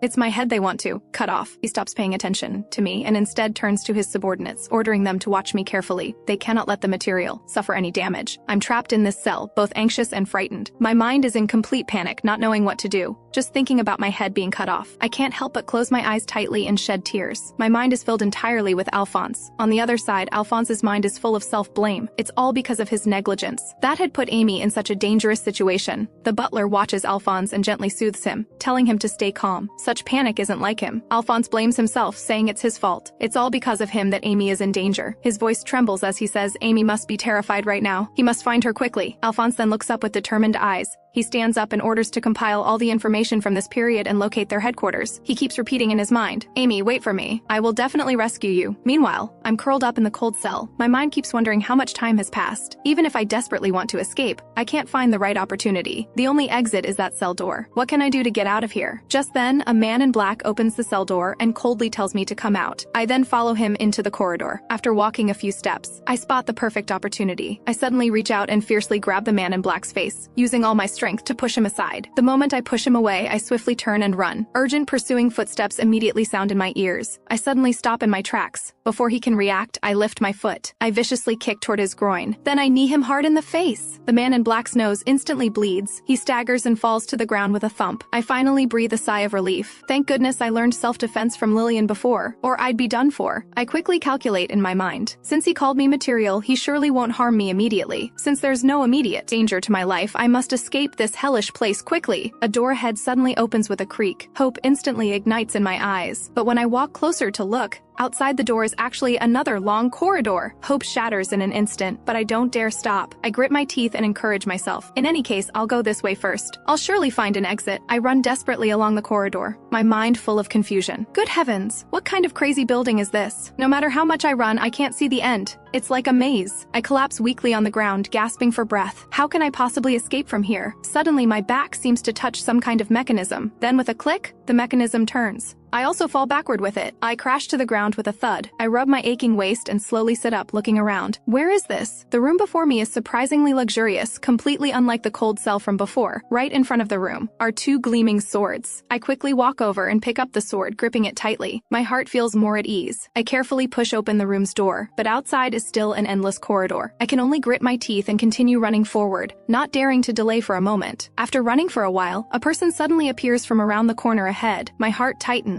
I immediately raise my sword and press it directly against his neck. My voice is tense as I say I have no time to waste on him. I directly ask him where this place is. The man, with a sword at his neck, says this is Frankenstein's research facility. Hearing this, my heart sinks heavily. This is the place where they create monsters? He jumps up and down frantically, shouting, "It's not monsters, it's perfect humans." He also says it's for the apotheosis ritual, which can revive the dead. He's here as a sponsor to witness the ceremony. I stare at his panicked state, only cold laughter remains in my heart. Absurd. This is complete nonsense. Suddenly, he roars toward the distance. "Someone come quick! A woman is trying to kill me!" As soon as he finishes speaking, a group of men in black rush over. I don't dare linger and turn to run. My mind is cursing frantically. What kind of crazy structure is this building? No matter how much I run, it's like going in circles. The men in black pursue relentlessly behind me. Their footsteps echo sharply with rapid taps. Before long, they surround me completely. "I'm done for!" The lead man in black says coldly to come with them obediently. They don't want me to get hurt. After all, I'm important material for tonight's ritual. I grip the sword tightly in my hand, my nails digging into my palm. Who's going to comply willingly? Before I finish speaking, I draw my sword and thrust it at him. I then swing my sword and leap into the air, dodging attacks from the side. When I land, in one swift motion, I take down several more men in black who got close.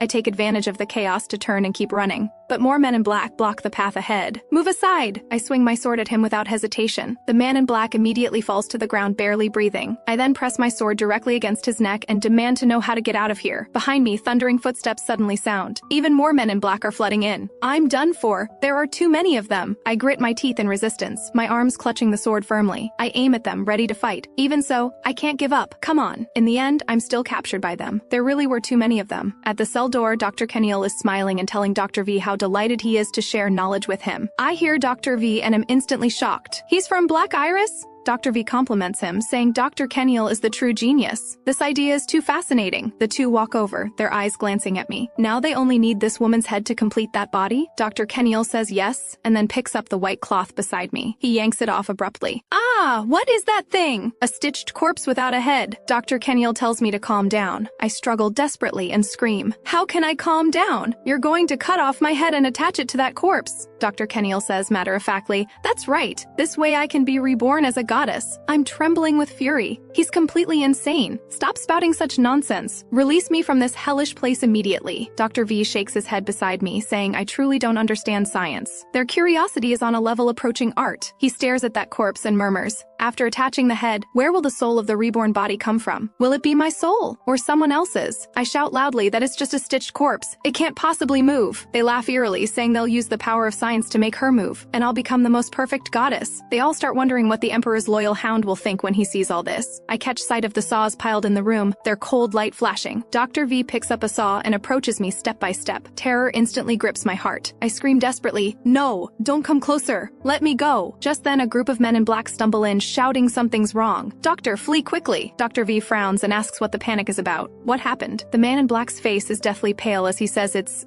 the Emperor's soldiers. They've surrounded this place. Hearing this, my eyes light up. I'm saved. It's the soldiers. Is Alphonse here too? Dr. Kenil jumps up frantically, saying they can't abandon this perfect body. They must take it with them. The two doctors prepare to flee in a hurry. Dr. Weiss suddenly turns back and says to bring my head too. They can't leave it behind. My pupils contract sharply. "No, you can't do this." A man in black picks up a saw and approaches me step by step. I'm terrified and tell them they can't do this to me. However, the saw draws closer and closer to my neck. I cry out in despair, "Alphonse, save me quickly."